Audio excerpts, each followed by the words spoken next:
with G Sports. You can follow me on Facebook, Jeremiah Gray, A.K.A. G, and on Twitter, G_paid in full 08. Pay me the money! money. Well, what's up, everybody? This is your boy, Coach Hurricane Hemp. You can follow me on Facebook at Henry Singleton or on Twitter at HenryHayoU15. This is your boy, Fred. Listen, you can follow me on Facebook at Brandon Fred Jones, or you can follow me on Twitter at BFredJones. This is Jeremiah Gray, man, with G Sports. You can follow me on Facebook, Jeremiah Gray, A.K.A. G, and on Twitter, G_paid in full 08. Pay me the money! money. Well, what's up, everybody? This is your boy, Coach Hurricane Hemp. You can follow me on Facebook at Henry Singleton or on Twitter at HenryHayoU15. This is your boy, Fred. Listen, you can follow me on Facebook at Brandon Fred Jones, or you can follow me on Twitter at BFredJones. This is Jeremiah Gray, man, with G Sports. You can follow me on Facebook, Jeremiah Gray, A.K.A. G, and on Twitter, G_paid in full 08. Pay me the money! money. Well, what's up, everybody? This is your boy, Coach Hurricane Hemp. You can follow me on Facebook at Henry Singleton or on Twitter at HenryHayoU15. This is your boy, Fred. Listen, you can follow me on Facebook at Brandon Fred Jones, or you can follow me on Twitter at BFredJones. This is Jeremiah Gray, man, with G Sports. You can follow me on Facebook, Jeremiah Gray, A.K.A. G, and on Twitter, G_paid in full 08. Pay me the money! money.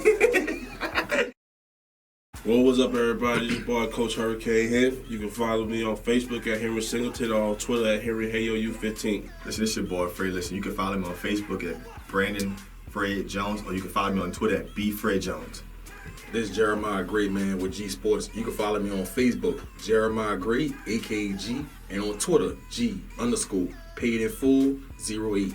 Pay me the money! money. Yeah. Turn down for what? Yeah. Turn down for what? Yeah. Whoa, welcome everybody. Welcome to FanView, Real Fans Talk Sports. Listen, I'm your boy Fred. Coach Hurricane Hemp. See, we in the building, baby. My man G Sports is running a little late, but he'll be arriving here shortly. Listen, we got another great show for you guys. Y'all already know what time it is. On Thursday from the hours of 6 to 8 p.m., we talk sports. Us as fans, like I tell everybody every week, best fan sports show on the internet. On the internet. Before I start this show off, I always give a shout out, salute to the armed forces. Army, Navy, Marines, Air Force, Coast Guard, first responders, local police department, local fire department. Thank you guys so much from the bottom of our hearts. If no one gives y'all appreciation and love, it's this panel right here from FanView. Each and every week, y'all gonna get the love that y'all deserve and need to have. Salute. Yes, sir. Yes, sir. Listen, for people who tune in for the first time, this is a fan sports talk show.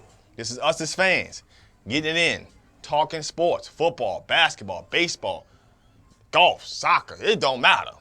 We talk sports, but we got a lot to talk about this week. We're gonna open up this show like this here. Cavaliers gave Kevin Love a max deal, 4-year deal, $120 million. Would the Cavs move a smart move, or was it foolish? Kind of what's your take, Coach N? Man, that's the best move that they can make. Because if you'd have traded Love, you pretty much handed the ship over to a rookie point guard, Colin Sexton, with nobody there to help. And I think Love's been he's been a punching bag over the last 3 years with LeBron, because LeBron is that man. That's no question. That's his fact. He that dude. Man. He that man. And the style of game he plays, he dominates the paint. Mm-hmm. And so you really didn't get to see the Kevin Love that people saw before he came to Cleveland, when he was out in Minnesota, when he was the walking triple-double. When he averaged 26 and 12. Yeah, and he averaged 26 and 12. Could easily, if he has any help that night, he'll be 10 with the assist.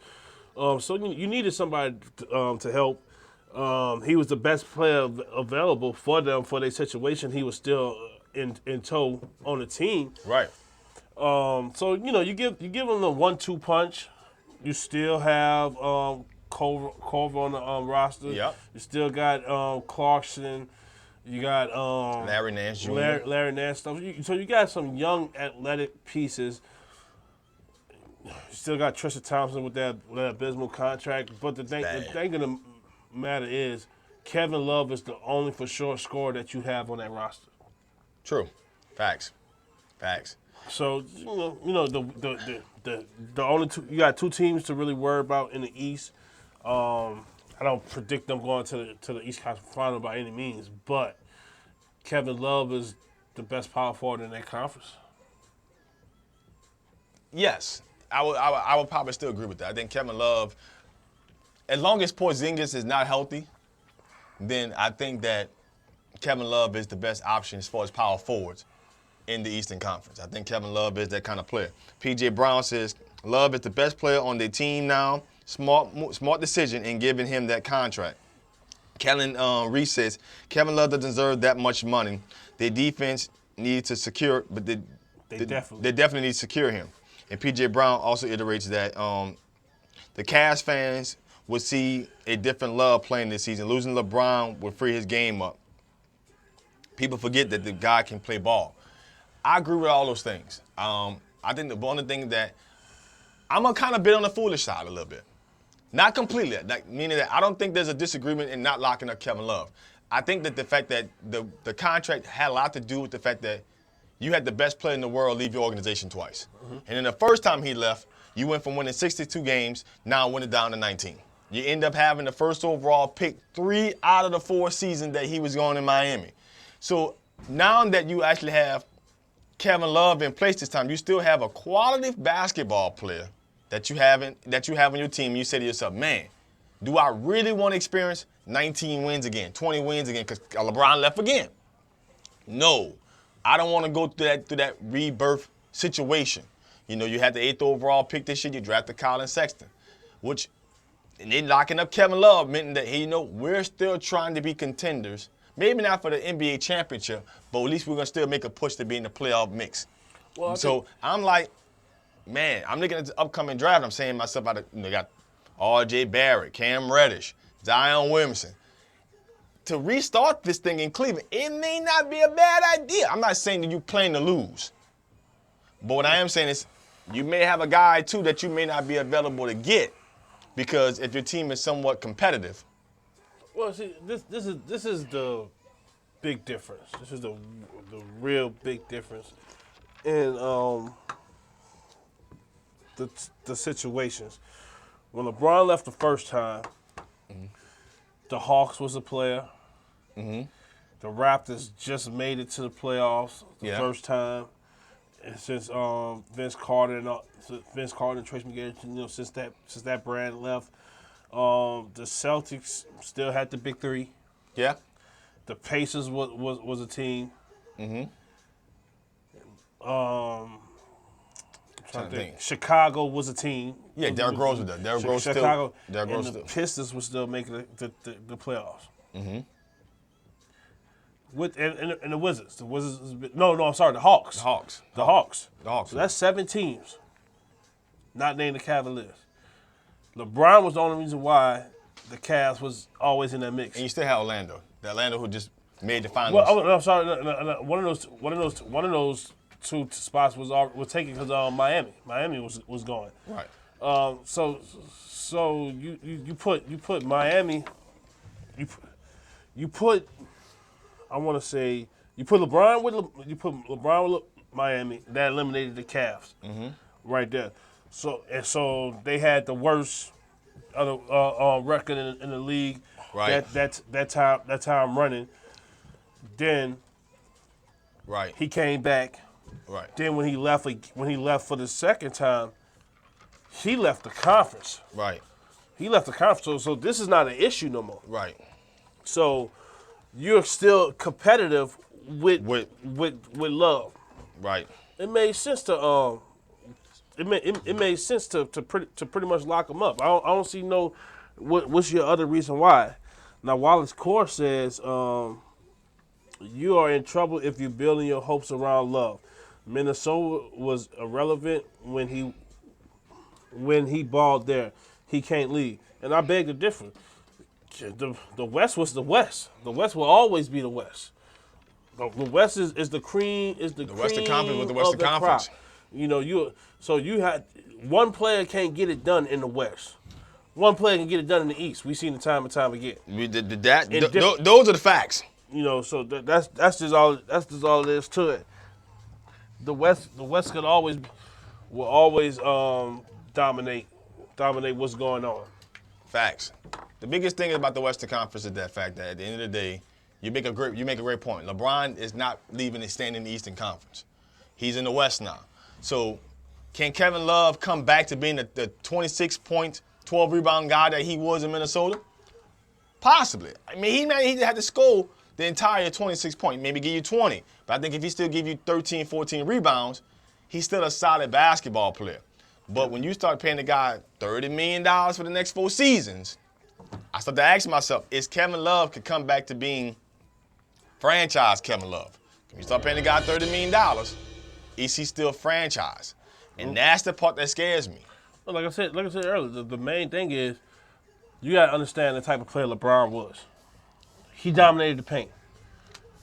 It was no space for Love in the paint, and then especially when you have somebody who doesn't have an offensive game in Tristan Thompson, whose only job is to get rebounds down there, clogging up the paint too. So he had to come and spot up mid. You know, so he had a decent mid-range game, but he had to become more of a shooter.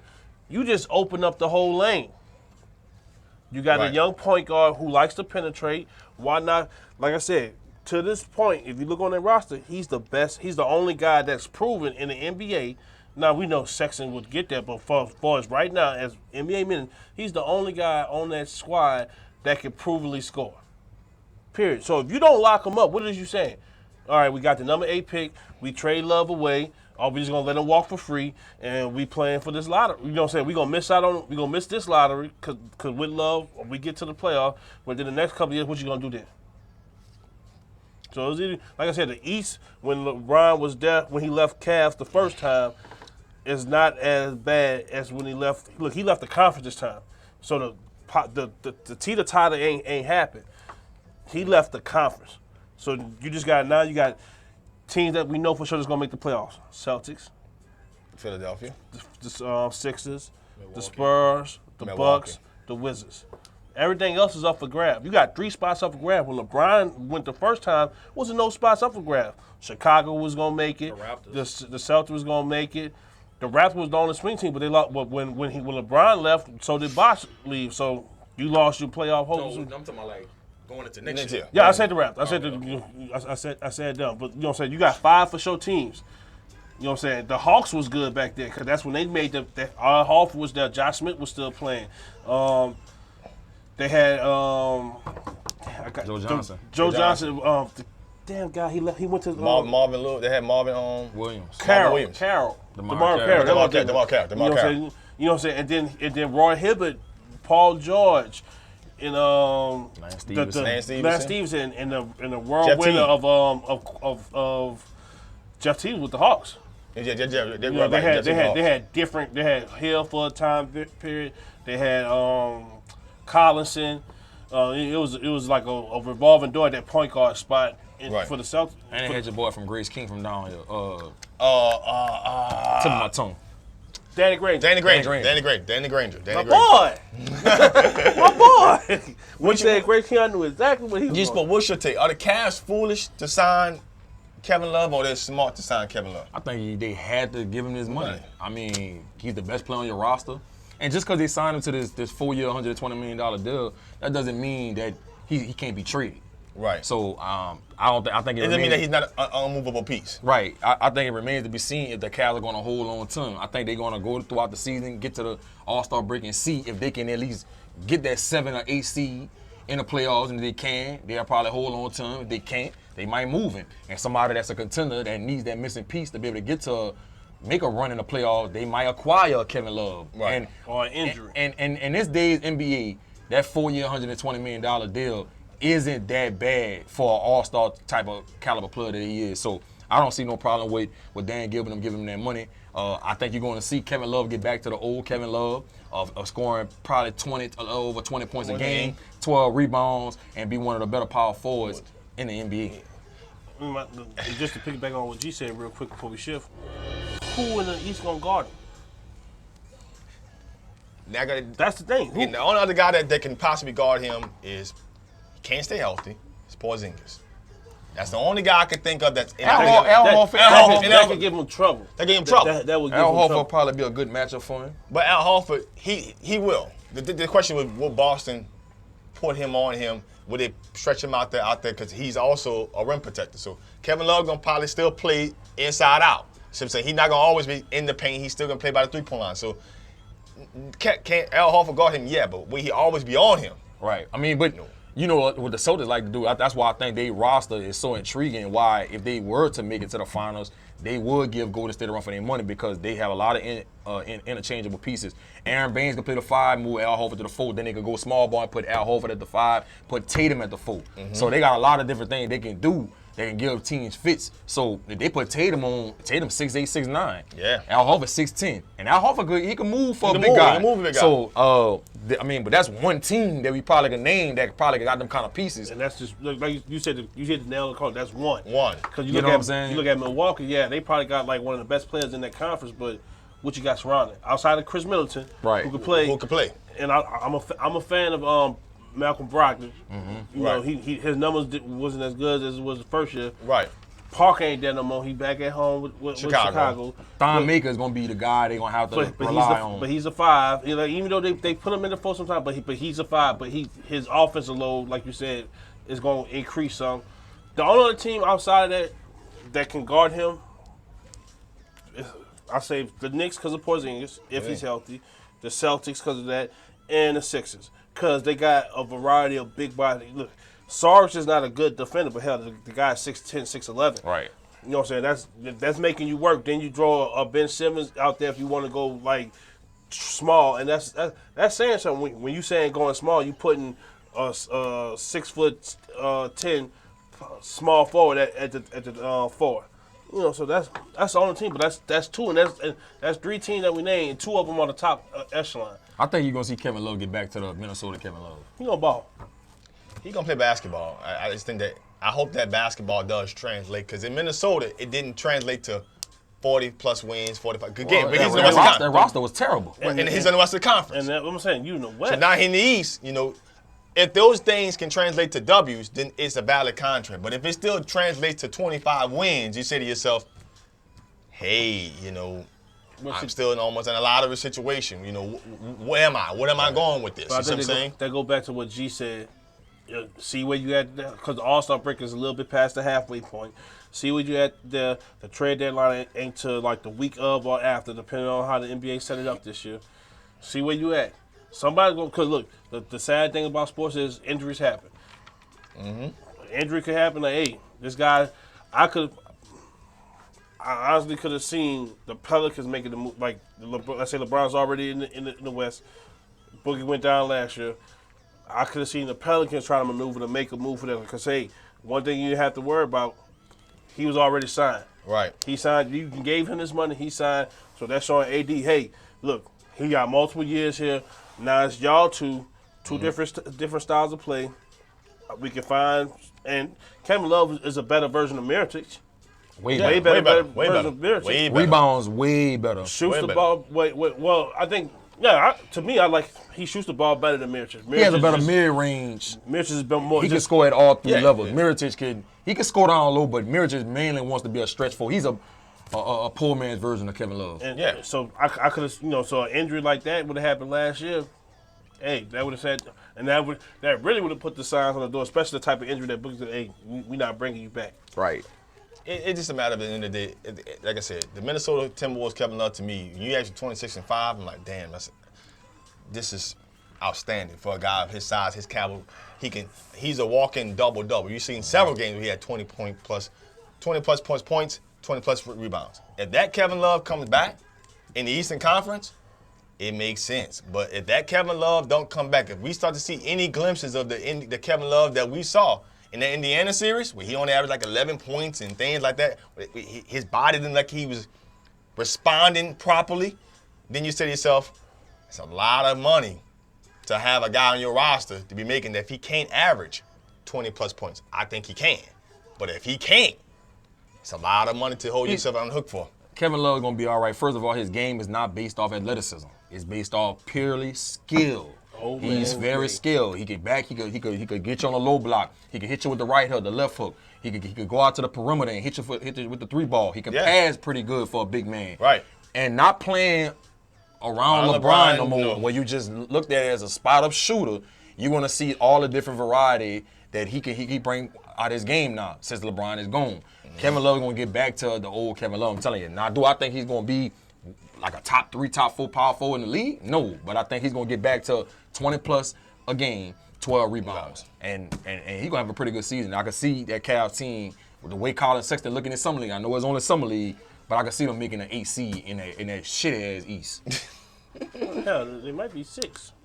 This is what You never know. Orlando. Well, if Rodney Hood and Jordan Clarkson can come alive, maybe they could get to the 6 seed. But they was the shell of themselves, in the playoffs. And who just said Rodney Hood still be on that team? He's a restricted free agent, and somebody, don't offer him something. He could be out there, he could be gone. I think Larry Nance, that's their priority. They're going to try to re-sign Larry Nance. What we know is going to be on the roster is George Hill right now, at least. J.R. Smith is right now, as we know. And Tristan Thompson. So, still have to be seen. But we got to shift gears. Got a lot of football to talk about in this show.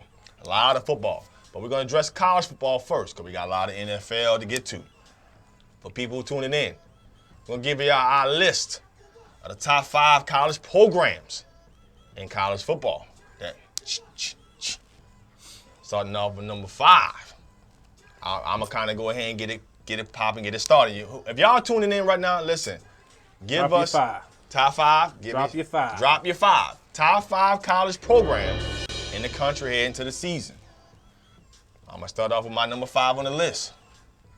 It's a Big Ten school, Wisconsin. It sounds crazy, but at the end of the day, this program has been, over the past 3 seasons, very productive. When they play a lot of different D1 schools, they won games. I like what Paul Christ has done. I like his coaching staff with Jim Leonard up there now, coordinating that defense.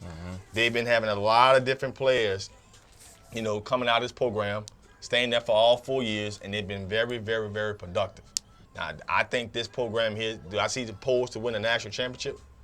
Possibly not. But at the end of the day, they've been consistent. If you can't give Wisconsin anything else, they've been consistent at running the football, having a great offensive line, and playing solid defense. So they come in at number 5 for me on my list.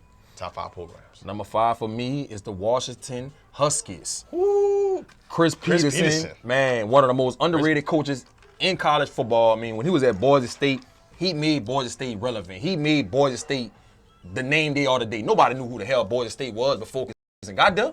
Kellen Moore, baby. Man, he made Kellen Moore. He made Kellen Moore. He made them boys. I'll never forget the I think it was the Fiesta Bowl, the Orange Bowl, when they played Oklahoma. Fiesta, baby. The Statue of Liberty.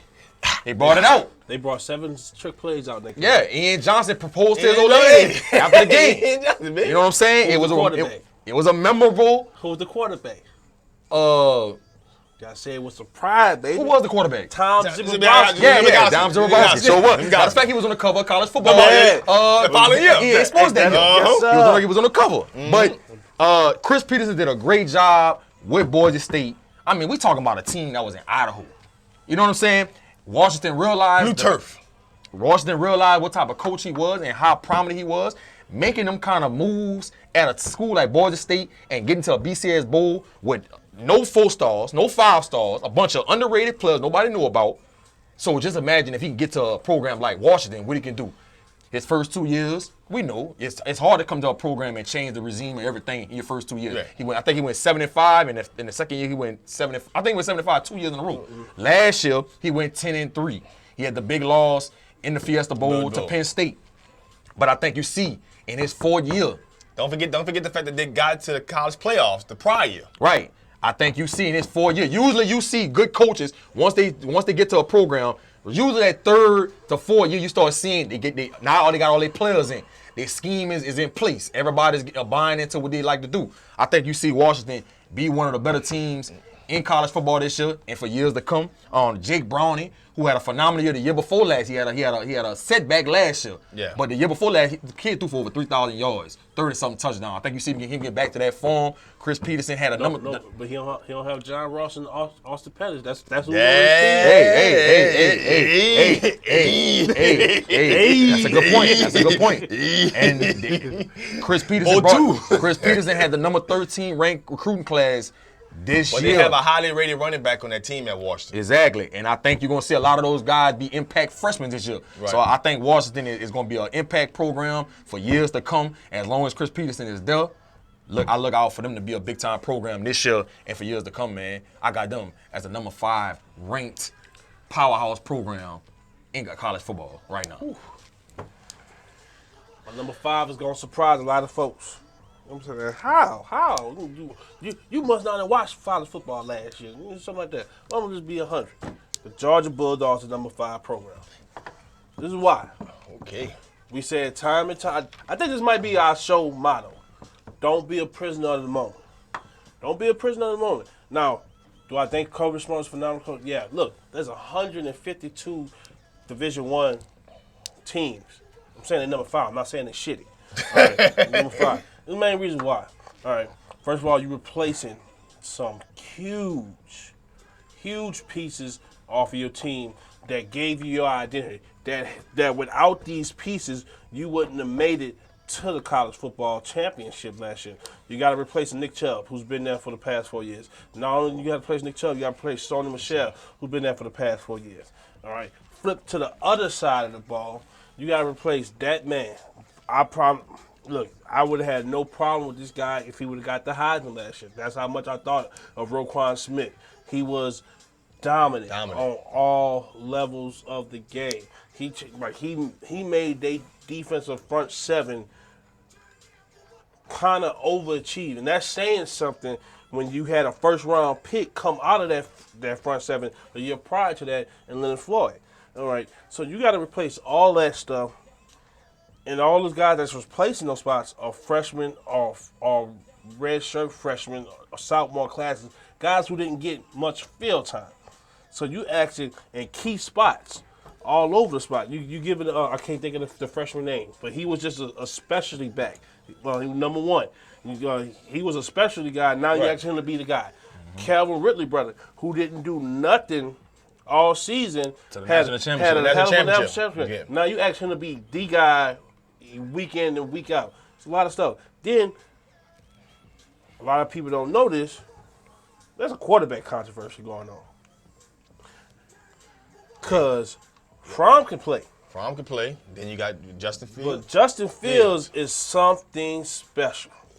And you got half of the staff. And look, this is not me thanking. This is coming from a very, very reliable source. That you got half the staff that wants Fields, half the staff that wants Fromm.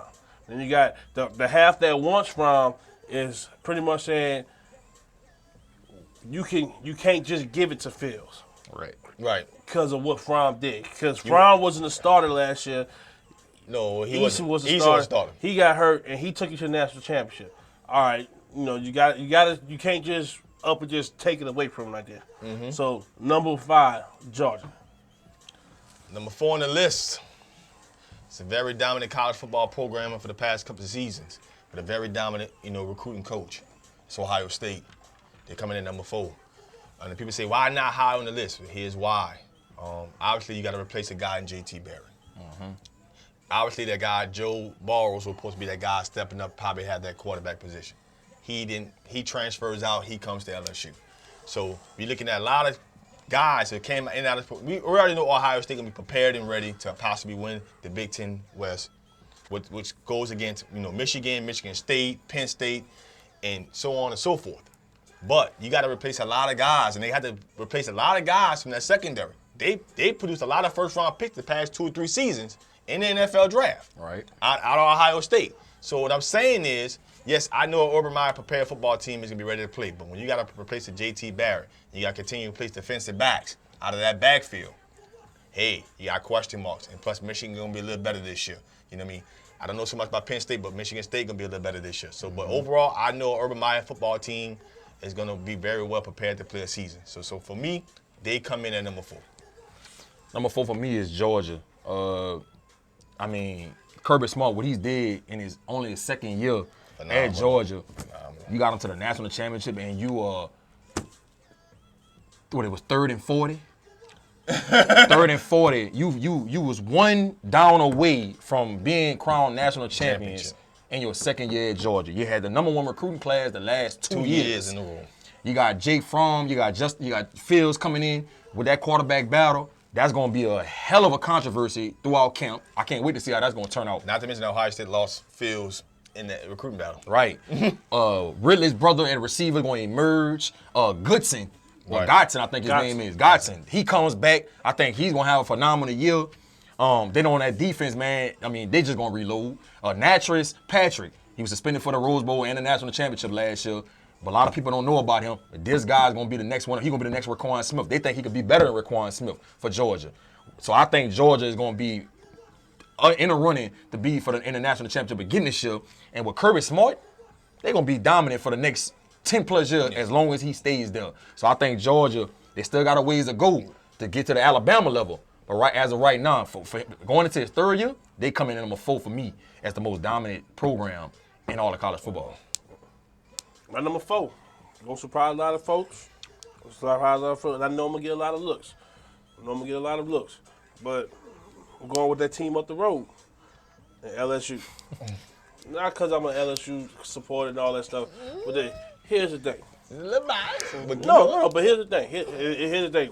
When you hear the word program, all right, a program is designed to build up and then let you go and have success outside of what you provide for them. Now, I know G over there giving me a little smirk, but he can understand where I'm going with this one, as far as the program aspect. Louisiana State University has the most players in the league. Not only that, when they leave the university, they make some of the hugest impact immediately. No matter what side of the ball they play, no matter what position of the ball they play. I think LSU's identity from the Les Miles area in the pre-Nick Saban area, where we down here, we running, kind of hurted them a little bit. Right. This is the first year since Herb Tyler that LSU doesn't have, quote-unquote, a feature back. Works in their favor, what I think, because people who understand talent, like IG Sports, people who just know football and just understand skill set, could tell you that the best wide receiving core in college football in Baton Rouge is right up the road. I agree with that. Baton Rouge. One of the things that hampered that, you never had a quarterback who could just understand 1, 2, 3, get it out, read the defense, look off for safety, and knowing this guy going outrun. Going to outrun and going to make this catch. I'm going to put it to him right there. I'm not afraid to put it to him in this area. Let him use his skill set to do what he do. I think they're going to take a huge. Am I saying they're going to win the national championship? I would love for that to happen, but so I'm being real, right. realistic. I don't see it happening.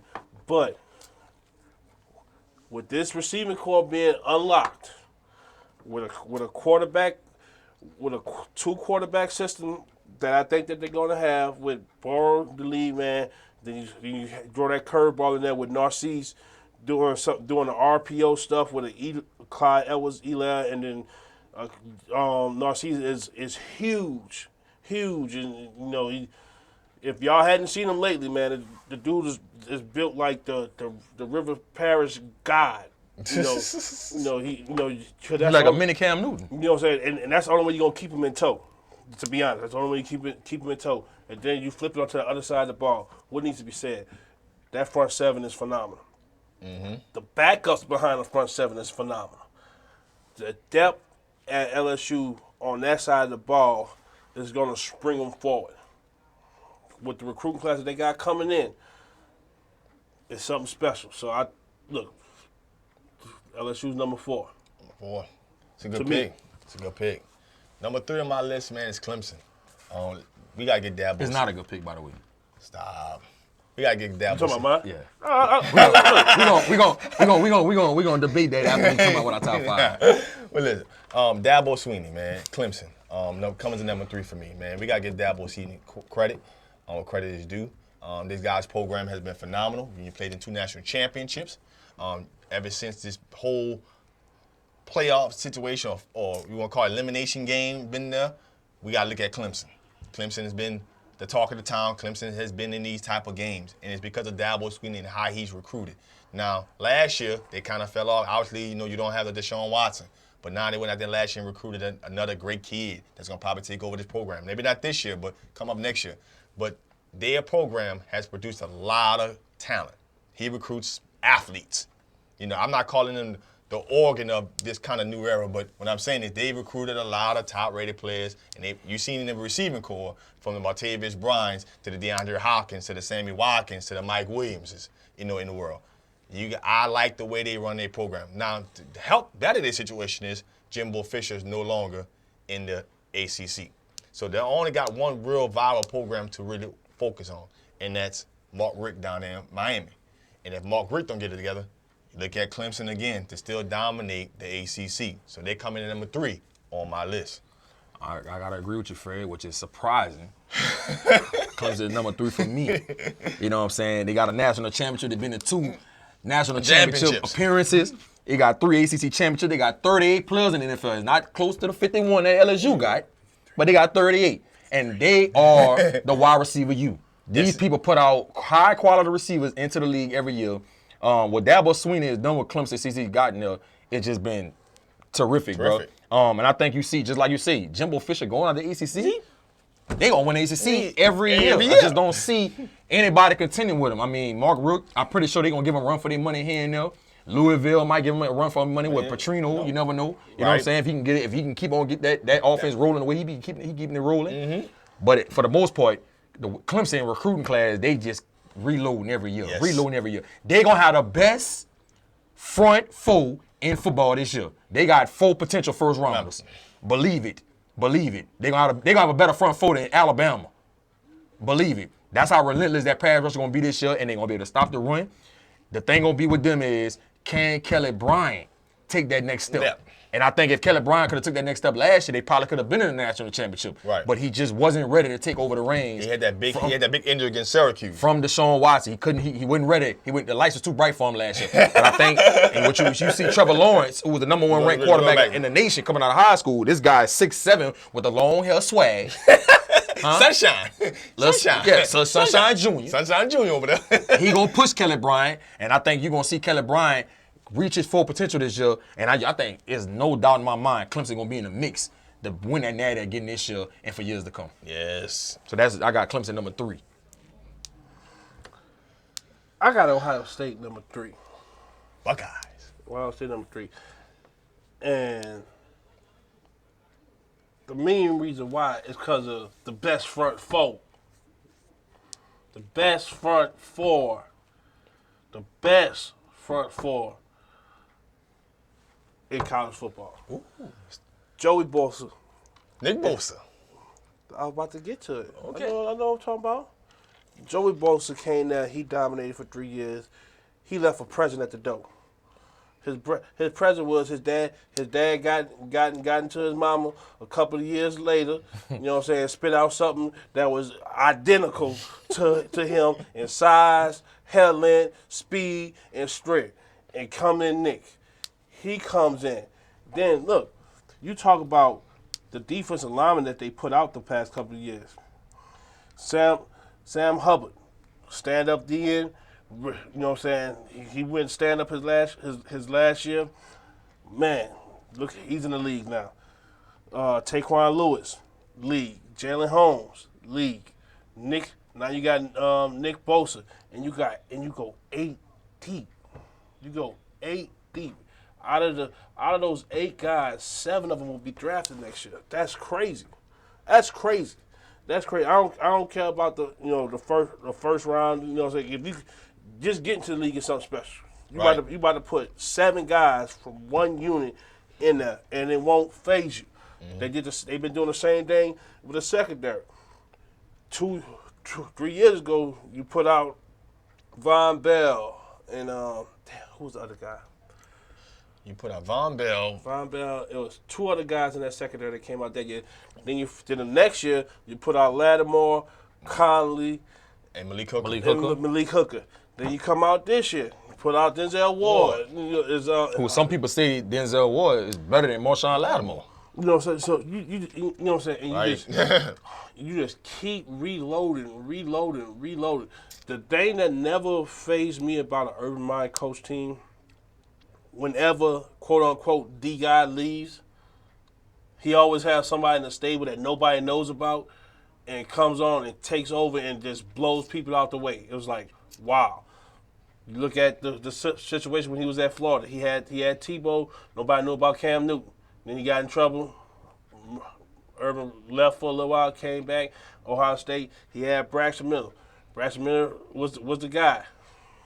Moved on the receiver, put in a quarterback that nobody knew about. It's like, wow, who is this? That guy get hurt.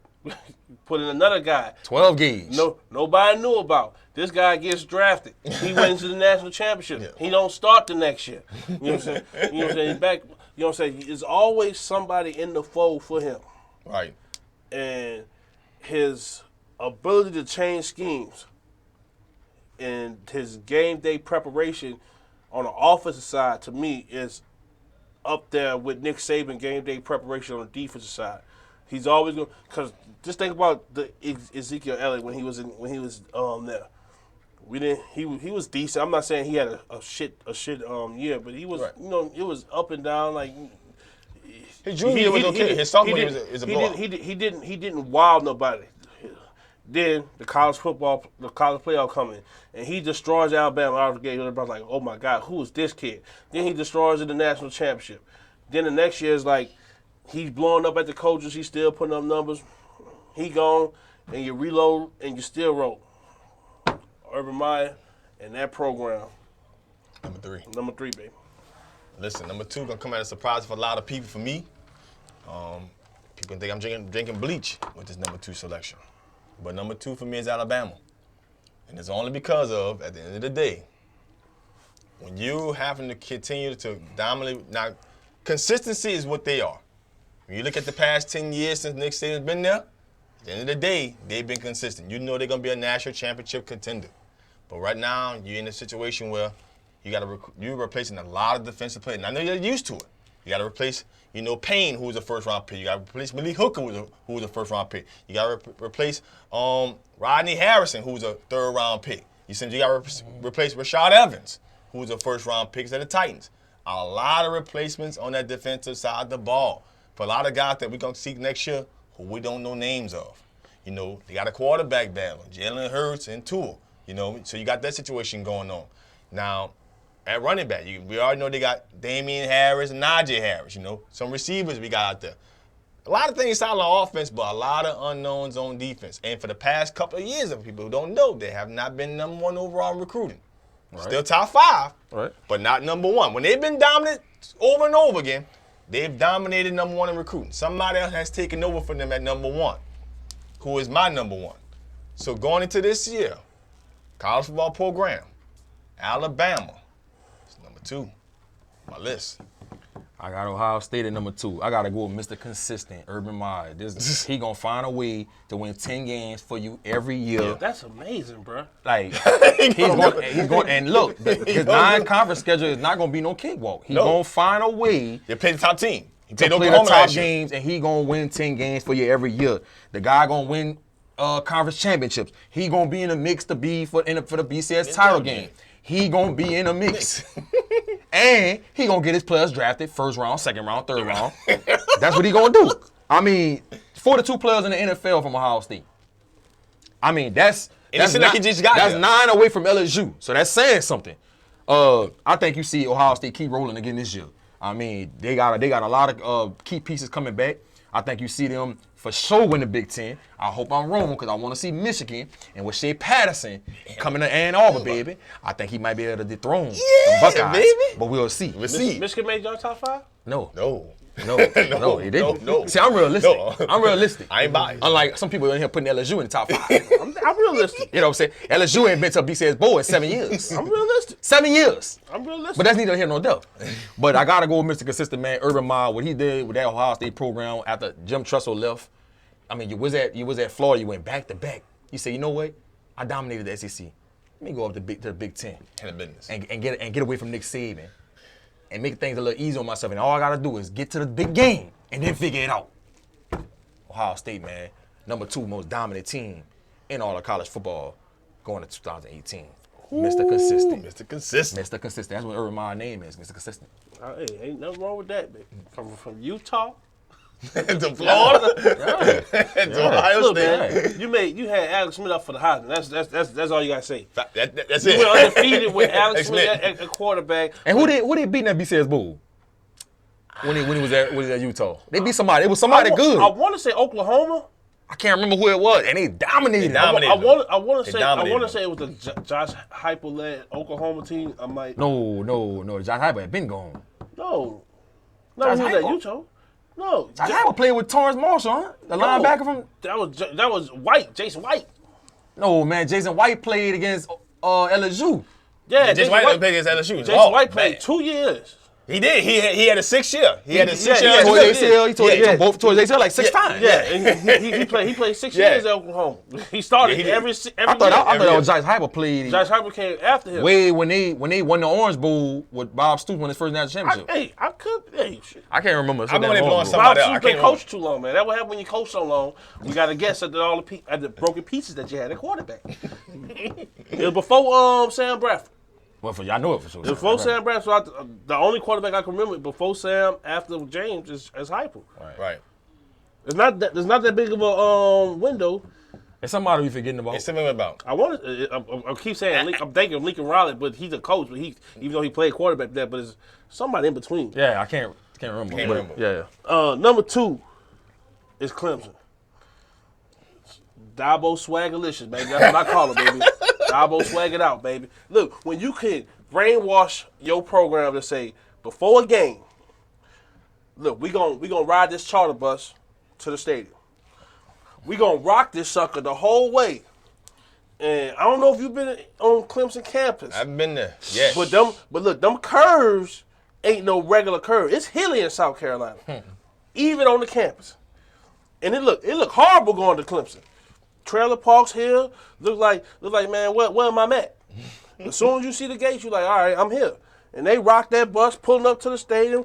They jump down, they got the music playing, and you know what they do to get ready for the game. You convince all these crazy people and the coaches to say, you know what, we gonna kick open this gate. They got a rock right here. We gonna rub the rock. And they got a 45-degree angle hill. They go 25 yards, and we about to run and jump halfway down this sucker and sprint on the field. And they do it. They do. Even the trainers. Look, you see a trainer run out there with his tape bag, just gotta do it for Dabo, baby. Gotta do it for Dabo. But look, Everything's for Dabo, baby. Anything. to me, they got the most active front four out there. Most active. When I mean most active, this is if you're looking for a team that's gonna penetrate just from the front row, this is look next to I think they're number 1 at that. LSU's number 2. Ohio State's number 3. Right. At just that specialty, these guys get after it. Year in and year out, man. Dabo finds a way. He finds a way.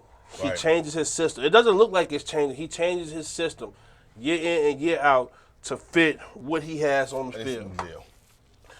You come in to Louisiana and get a quietly known kid.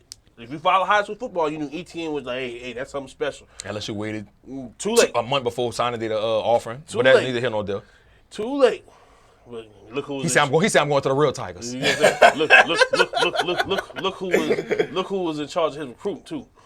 But If Cam Akers wouldn't have Boy, look, we took the bag at Florida State. Hey, we just gonna sip.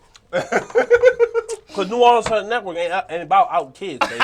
It's only as good as your situation. But here, but look, man, the pedigree is there. Though he didn't recruit DeAndre Hopkins, he had the best fit for DeAndre Hopkins. Correct. Though he didn't recruit a Taj Boyd, he made Taj Boyd draftable.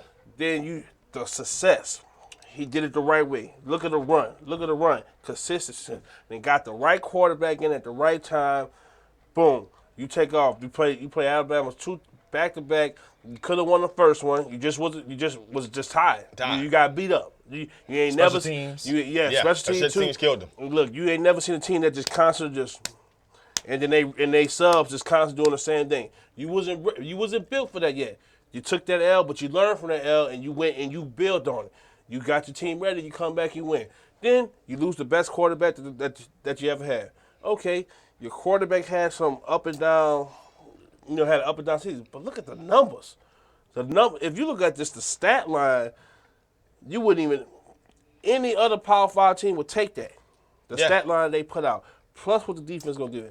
Now you got a quarterback controversy going on. You got Sunshine is in the building. Yes, he is. And let me tell you something. Sunshine can play. This might bump. I can't think of his name. What's the quarterback? The quarterback that started last year. Caleb Bryant. Caleb Bryant. This might up his game. Competition makes some people just that much more better. If you can up his game to where you can keep him off the bench, that's something special. And Lord, watch out, because the receivers are there. The receivers will always be there just because of the system. That defense is going to get you the ball. Now, look, they secondary hasn't been what it was when they had the Mackenzie Alexanders and so on and so on. Like that's not there. But that front seven, look, if you can get pressure on the quarterback, it makes it easy for the DB. He's been the most consistent since the college football playoffs have started. He's always been either in it or not. Last year was the first year that he wasn't. Right. Outside of the first year. Right. He's always around. He's always around the game. Yeah, because Florida State was I think that Venables is the best DC in all of college football. Dude, and look, it's crazy. If he really wanted to be a head coach, he could have been a head coach a long time ago. He trying to be one of the Bud Fosters in college football. He wants to be a coordinator and just ride that wave for the rest of his career. It's crazy how that show you how family can fuck you sometime, man. Brent, you know what Brent Venables was at before he was at Clemson? What was that? He was at Oklahoma. Had Oklahoma rolling. They defense. When you thought about Oklahoma, you never thought about their defense. But Mark Stoops got fired. For the Arizona head coaching job. So he said, you know what? I'm going to bring my brother home, Brent. I'm sorry. I'm going to have to let you go. And he go to Clemson and he just ready. And so you know what he do? He said, hey, Bob, look what I got. And he the highest paid DC in all of college football. And don't be surprised if Travis Etienne is a candidate for the Heisman Trophy this year. Don't be surprised. I wouldn't be surprised at that at all. It's a great list so far, guys. Listen, coming in at number 1 for me is Georgia. And it's mainly because at the end of the day, they've dominated the past 2 seasons for us recruiting. Kirby Smart came in and revolutionized this program. We never thought this program could be like this under Mark Richt. Mark Richt been there for about 12 seasons or so. And all of a sudden, guess what happened? Mark Richt couldn't win the big game, couldn't get to a big game. Guess what Kirby Smart did in 2 years? I'm going to get to a SEC championship. I'm going to win it. I'm getting there. I got guys that, I didn't really recruit, but I'm making these guys play at the highest level possible. Right now, we're looking at a situation in Georgia where he just recruited the best quarterback in Justin Fields. He recruited 2 dominant running backs out of Florida to come back in here to replace Sony Michel and replace Nick Chubb. He says this guy has dominated recruiting for the past few years of college football. So we're going to see what he can do. To me, Georgia is on the run. This is a program where as long as Kirby Smart done, he keeps dominating recruiting. Georgia looks like a good situation, and he has a very good coaching staff in place. So I'm looking at Georgia, I'm saying to myself, these people gave Alabama a run for their money. They had it all scoped out. They just threw one little wrinkle in at halftime and threw a quarterback in there that they didn't really probably scout it for. But they had them people beat the rights. But I'm looking at, man, this program is only getting better. If they're going to continue to be a good program and be great in recruiting and have great coaching, it's on a matter of time before they could possibly win that big game, playing in the SEC. They understand. In the West, the only team that's really over there is Florida. We don't know what Dan Mullen going to do. Stop. Auburn. Auburn is in the other side. Sorry. Auburn on the East. Yeah, on the East. They only have Florida. Yeah, you're right. And we got to see what Jeremy Pruitt going to do We're with doing Tennessee. with Tennessee. So my jury's still out on Tennessee yet until I see what happens. So right now, he got a clean house. Right. That's just the fact. So until then, it's Georgia, who has a clean slate to the SEC championship. Let's see what Dan Mullen's going to do. As long as this guy keeps recruiting the way he's recruiting, to me, Georgia's going to be one of the top programs in the country. To me, Georgia comes in number one. Fred, I just don't know how you could be that disrespectful and be that naive to these people down here in Tuscaloosa. Prisoner of the moment. You got to stop. These people got 4 national championships in the last 10 years. They got 5 SEC championships. They've been to 6 BCS title playoff games. Yes. They got 44 players in the NFL. Yeah. Their record is 122 wins to 13 losses in 10 seasons. They've been ranked number 1 at least one time in the poll every year in the last 10 seasons. So how you could put Georgia ahead of these people, I have no goddamn clue. And guess what? I hate Alabama. I hate Alabama more than I hate Whoopi Goldberg gums. And you know what? In the last 3 seasons, these people generated over $300 million in revenue. So how the hell could you even fix your mouth to even say Georgia is the number 1 team in college football? These people, you want to talk about consistent. Ohio State consistent, but these people been dominant. These people is dominant. People are hoping and praying. And Kirby Smart was on that team for a people bit of are time. hoping and praying that Nick Saban retires sooner than later. It ain't even close. I hate Alabama. Let me keep putting that out. I hate these people. And Kirby Smart was there. Let's be. Who won the national championship last year? Alabama. Okay.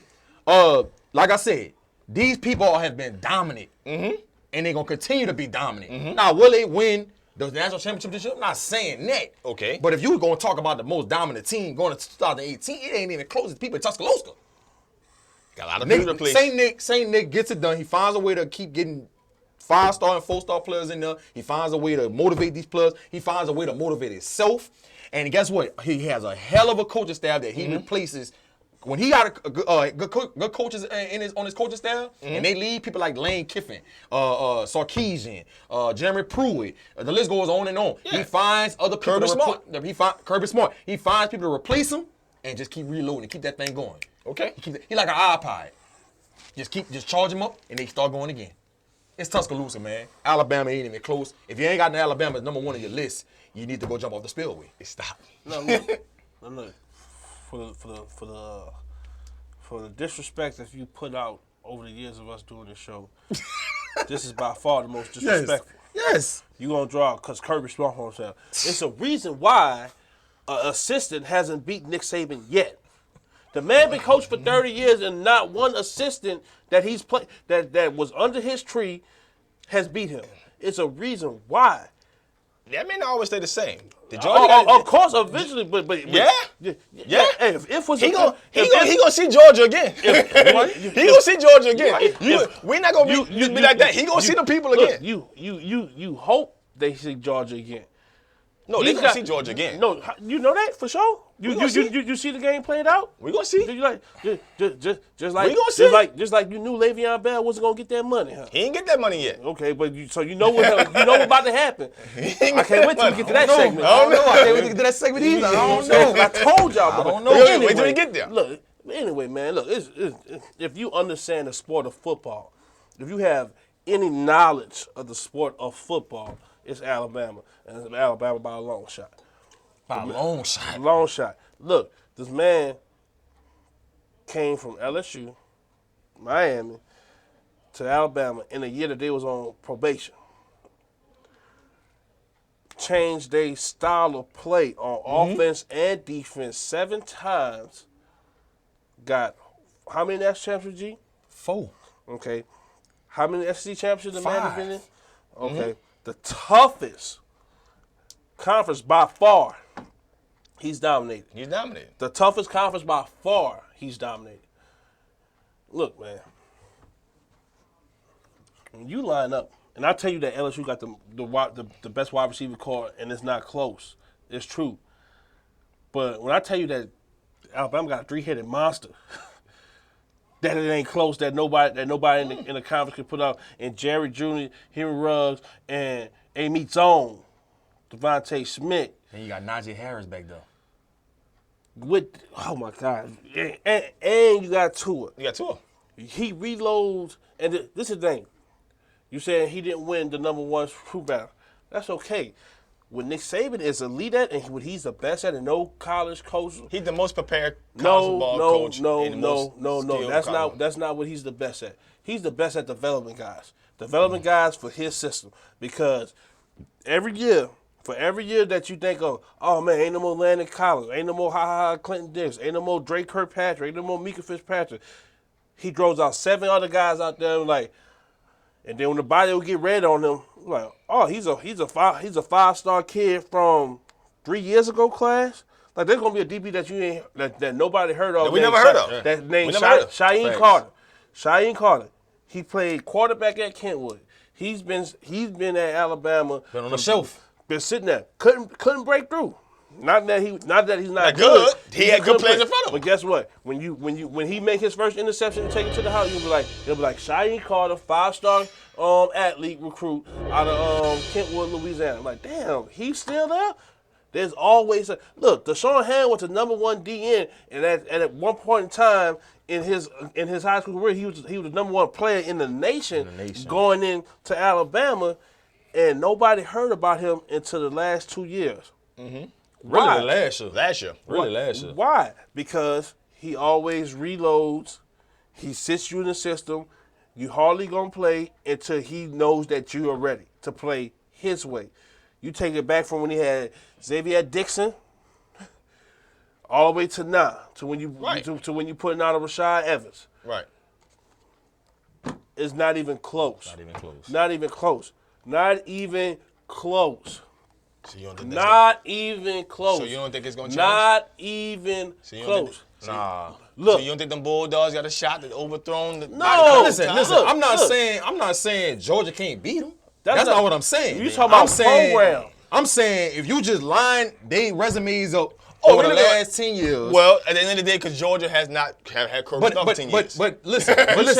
Even if Kirby Smart take that program to higher heights, I still don't think it's going to be better than what Nick Saban going to do in Alabama. It's not going to be. If we're looking at tenure, that's not even close. We're looking at tenure. As long as he's in Tuscaloosa. As long as we're looking at tenure, it's not even close. It's going to be him and everybody else. It's not even. If we're looking at tenure, that's the facts. It's not even That's tenure. the facts. It's not even tenure. It's just off of what you know. Just let me explain something to this. You got guys that just sit down and just get paid to watch college football and write about college football, rank college football. Yeah. Even now, out of the last 10 years, he got 4 championships. What we going off tenure there? Listen to me. I'm just about to show you how dominant his program is. Last 10 years, he won 4 national championships. Yeah. That means 6 other people have won a national championship before him. Right. That means 6 other people won a national championship. I got all that. And he been to 6 BCL playoff games. Yeah. So why every year, and you see it on ESPN every year, soon as somebody hoists up the national championship, they say early odds, Alabama preseason number 1 right now. It's a reason why. I'm not going to throw my name and my hat on something that I'm not going to, just because, all right, the Warriors won the NBA championship. I'm not just going to throw my name on the hat and say, hey, the Warriors won the next NBA championship because that's what's going on right now. But when you look at say, well, goddamn, all them boys coming back, they all locked up, and you add something else to it, I put my name on then. When every year for the past 10 years that they are I'm not speaking about the past 10 years. I'm speaking about going to this season right now. Who I probably have number 1? You said I'm probably going to say Georgia. Listen to the word you said. You said now, program. If I'm saying like over 10 years, it's Alabama, they ain't even close. You said program. You know a program is not 1 year. Yeah, it's not 1 year. A program is a 10-year thing. Now, if you say who's gonna have a better season, that's a whole different conference. That's a whole different top 5. That's a whole different everything. When you use the word, look. If you say who would have had the better season or the better on that, LSU's nowhere near in that. When you say program, and then you got to go into the entities that the word program produce. outside. What coaches gonna do afterwards? Well, if you're looking at it that way, then it's gonna be Alabama because they're gonna have the longest tenure and the longest reign. They're gonna have most pro players. They're gonna have most everything. No, they don't have the most pro players. LSU got the most pro players. LSU got 51. 50, well, I thought it was 51. 53. Dog, you know how hard it is for a team to be ranked number 1 at some point in the season for 10 straight seasons? That's difficult. That's like That's difficult. absurd. That's difficult. Alabama, man. Number 1. It's not even close, not even bro. close, You man. say, look, you gotta choose your word wisely. You said program, understand what the word program detail. So who pick was worse? You having Alabama in 1, or you having LSU in the top 5? Not me. I gave my reason why. This dude said Alabama not number 1. This dude, that's just like saying Michael Jordan is not gonna win the 6th championship the year he won the 6th championship. That's how disrespectful that was. That's not. And I'm not even a Michael Jordan fan. I'm not an Alabama fan. And what has LSU I been? hate Alabama. I just like them at the passion. Then But I have Alabama too. I don't have LSU on my list at all. Notice That dude making a little. I don't know. Cause my thing is this: LSU ain't been a BCS bowl in 7 years. They been in the bottom half, offensive statistically, for the last 4 or 5 years. They've been going to bowl, the Chick-fil-A bowl, the LilCaesars.com bowl. Capital One Bowl. You know what I'm saying? They haven't, hey, you And said they haven't won all. the last time they won 10 games was in 2013. the word 5 years ago. The word used was program. You gotta think everything that goes into the word program. So winning plays one of the major factors in it. That is true, but also with these people that you brought into your program, what they do outside reflects a big part. You're right. When you say Wisconsin, I tell you name me somebody that's playing outside of. But I can tell you in the past. JJ Watt. Yeah, I was about to say Russell Wilson, but I say he you know what I'm saying he went Melvin that Gordon. Do they have the same amount of pro players? So you not even close. But he's a first round pick. Don't go name for name with LSU and Wisconsin. You're gonna lose by far. What I'm telling you Even is, with- what even I'm when saying we is, name Bus, when I'm you gonna saying lose. this, you talking about them as a pro player. When they was in college, Wisconsin beat them. Yeah, they won. All right, then. But everybody know in their right mind, and people ain't within the same stratosphere as LSU. Do they have more talent? No. Did they lose the game? Yeah. You know what I mean? They lost. That's all I'm saying. When they went hit the head, who had the dub? Hey, Appalachian State beat Michigan that year. Chad Henne, Mike Hart. You going too far. We know Listen, that. time for break. Time for break. We know damn well Tom Michigan Brady. had no business on the same field Brady. as Appalachian State. Time break. Yeah. Time break. G, when I tell you G come with the haymakers, Just saying. Time break. Y'all stay tuned. We come Gotta back be realistic, at the break. man. You know, with the key. top holdouts. Got all my words confused. Man, I need Top holdouts from the NFL. Y'all stay tuned for FanView, Real Fan Talk Not Sports. charging my phone. What's going on? I'm about to die. You're bad. I'm about to die tonight. You threw Michigan under the bus. I can't help you. Check your see if it's plug. Hold on. I'm checking. Turn down for what? Yeah. Turn down for what? Yeah.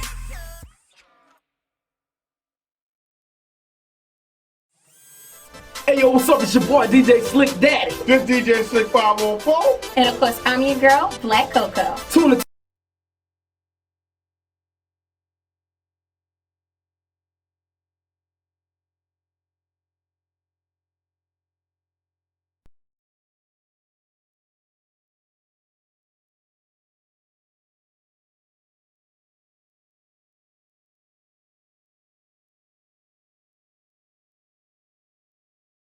What it do, y'all? It's DJ Slick Daddy from the Liveline, here to tell you about the hottest bar on the West Bank, After Dark Sports Bar, 419 LaPelco Boulevard in Gretna.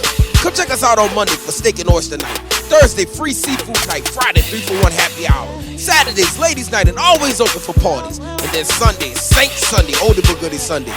Come find out what is hidden for at After Dark Sports Bar, 419 LaPelco Boulevard in Gretna. Doors open at 6, 12 p.m. on Sundays. After Dark is non-smoking atmosphere. Our listeners are as important as our guests. Join in on the conversation. 504-341-8255. The New Orleans Talk Network.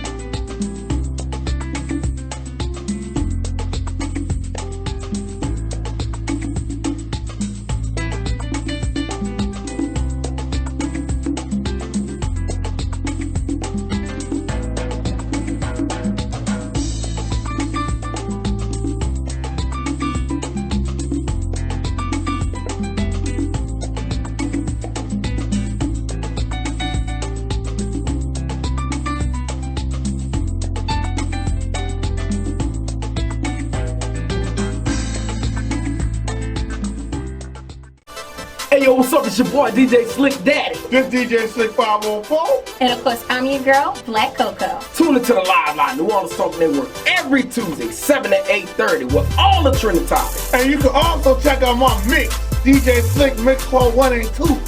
And of course, check out Coco's Sex Tips of the Week. And hashtag TTBS. That's that bullshit. It's the Live Line, New Orleans Talk Network, Tuesday, 7 to 8:30. We always live. Let's go. What it do, y'all? It's DJ Slick Daddy from the Live Line, here to tell you about the hottest bar on the West Bank, After Dark Sports Bar, 419 LaPelka Boulevard in Gretna. Come check us out on Monday for steak and oyster night. Thursday, free seafood night. Friday, 3-for-1 happy hour. Saturdays, ladies night, and always open for parties. And then Sunday, Saint Sunday, oldie but goodie Sunday. Come find out what is hidden for at After Dark Sports Bar, 419 LaPelka Boulevard in Gretna. Doors open at 6, 12 p.m. on Sundays. After Dark is a non-smoking atmosphere. Our listeners are as important as our guests. Join in on the conversation. 504-341-8255. The New Orleans Talk Network.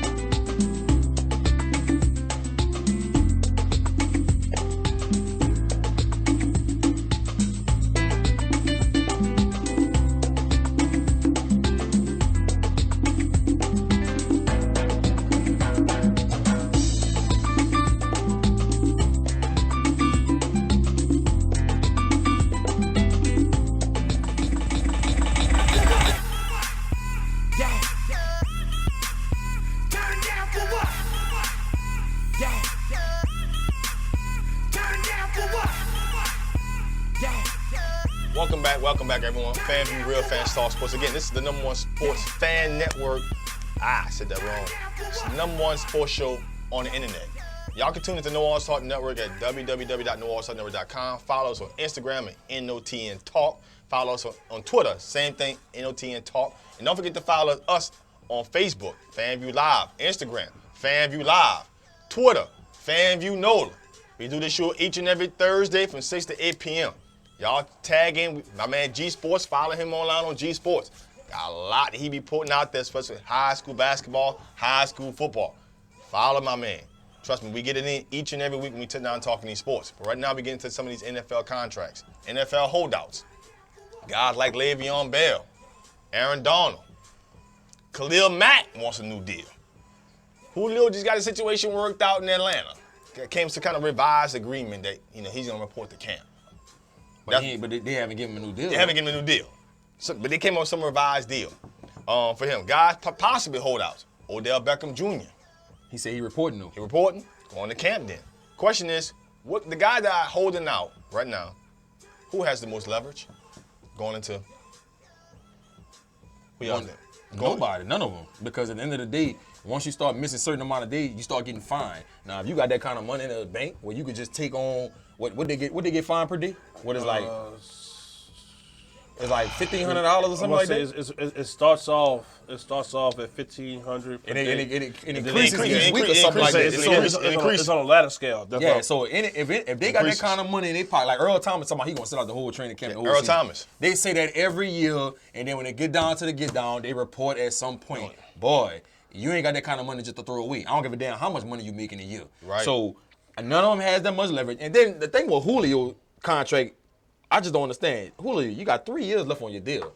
I can see if you had a year or at least 2. You got 3 years left. What are you trying to do? Next year you should be trying to do this and hold out and stuff like that. Right. Julio, what? I mean, these people just gave Devontae Freeman money. It's only so much money to go around. Tevin Coleman coming up. Tevin Coleman not gonna get money like that.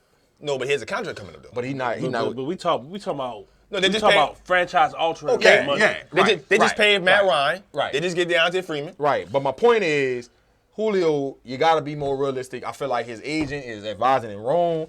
You got 3 years left on your deal. Not only that, you had one of your worst seasons since you've been in the NFL. Now, a lot of people going to blame it on Steve Sarkisian. You had 1 touchdown catch the whole year.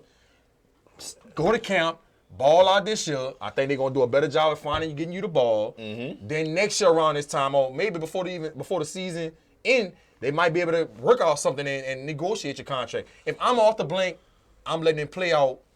I'm not going to let Julio try to dictate to me what we're going to do. You got 3 years left on your deal. play your contract out. Next year around this time, try to see what you can do. Everybody else, you better report your ass to camp. Yeah. But the thing is, here's the thing is, there's no leverage. None. Nobody have leverage. They all handcuffed. I mean, honestly, everybody handcuffed.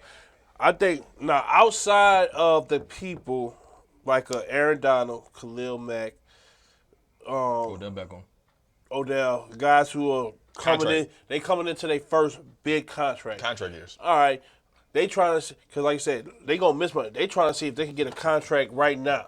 Right. So they can get that look, because they want that signing bonus. Look, because that rookie money, like, especially when you live that lifestyle, it don't last as long as you do it. Even if you super frugal with it, it don't last that long. Right. Because you're doing a lot.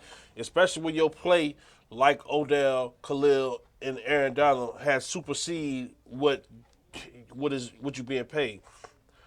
The problem is, it's part of the game. You just trying to, all right, give me that money right now so I can set some days up so I can, make some moves that I'm trying to do, and then get on with the get on. The main thing outside of those, the younger ones, the older guys, that's talking about like a Julio, Earl Thomas, and whoever else. Look, they just don't want to show up to camp. People hate training camp. Look, if you ever have a lot to do with it. Look, if you ever been through a training camp, you understand how miserable. Like, look, the coaches just love it. That's it. The coaches are the only people that love it. For the players, it is the most miserable time of the year because you are so far out before hitting somebody, because you can't tee off on the star running back. You can't tee off on a quarterback that's talking shit. You can only bang with certain people, and at the end of the day, they're like, all right, man, I'm not gonna make it look, because the backup behind you is horrible. Right. So I'm not gonna go as hard as I can, to possibly hurt you or hurt myself before I play a meaningful down. They just trying to get through the dog days of summer, so to speak. Right. Let's get to this season. That's what when the vets do this is. Look, I just don't want to come to training camp. I need a reason to say why I'm not coming to training camp, so you don't be calling my agent, calling me every day. Hey, Earl, today's the first day of training camp. Why are you not there? Well, such and such happened. Hey, Earl, today's the second day of training camp. Why are you not there? Look, I'm not showing up till I get money. Nah, they gonna take that and run with it. Earl Thomas not showing up to camp till he gets traded or he gets a contract extension. They'll run that line all the way up to the preseason game one. Guess what? When that fine start hitting that ladder, when it go from when the balloons from 15 or 30,000, hey, Earl Thomas is in the building. Smiling. He gonna get that same bullshit. Oh man, it's good to get back around my brothers, family, build that camaraderie up, try to help the young guys up. Move. Think about it, because even just go back and just in history, even when the guys don't get the contract extension that they wanted, they say out with the same speech, smiling. Look, you just try to get money, you lost.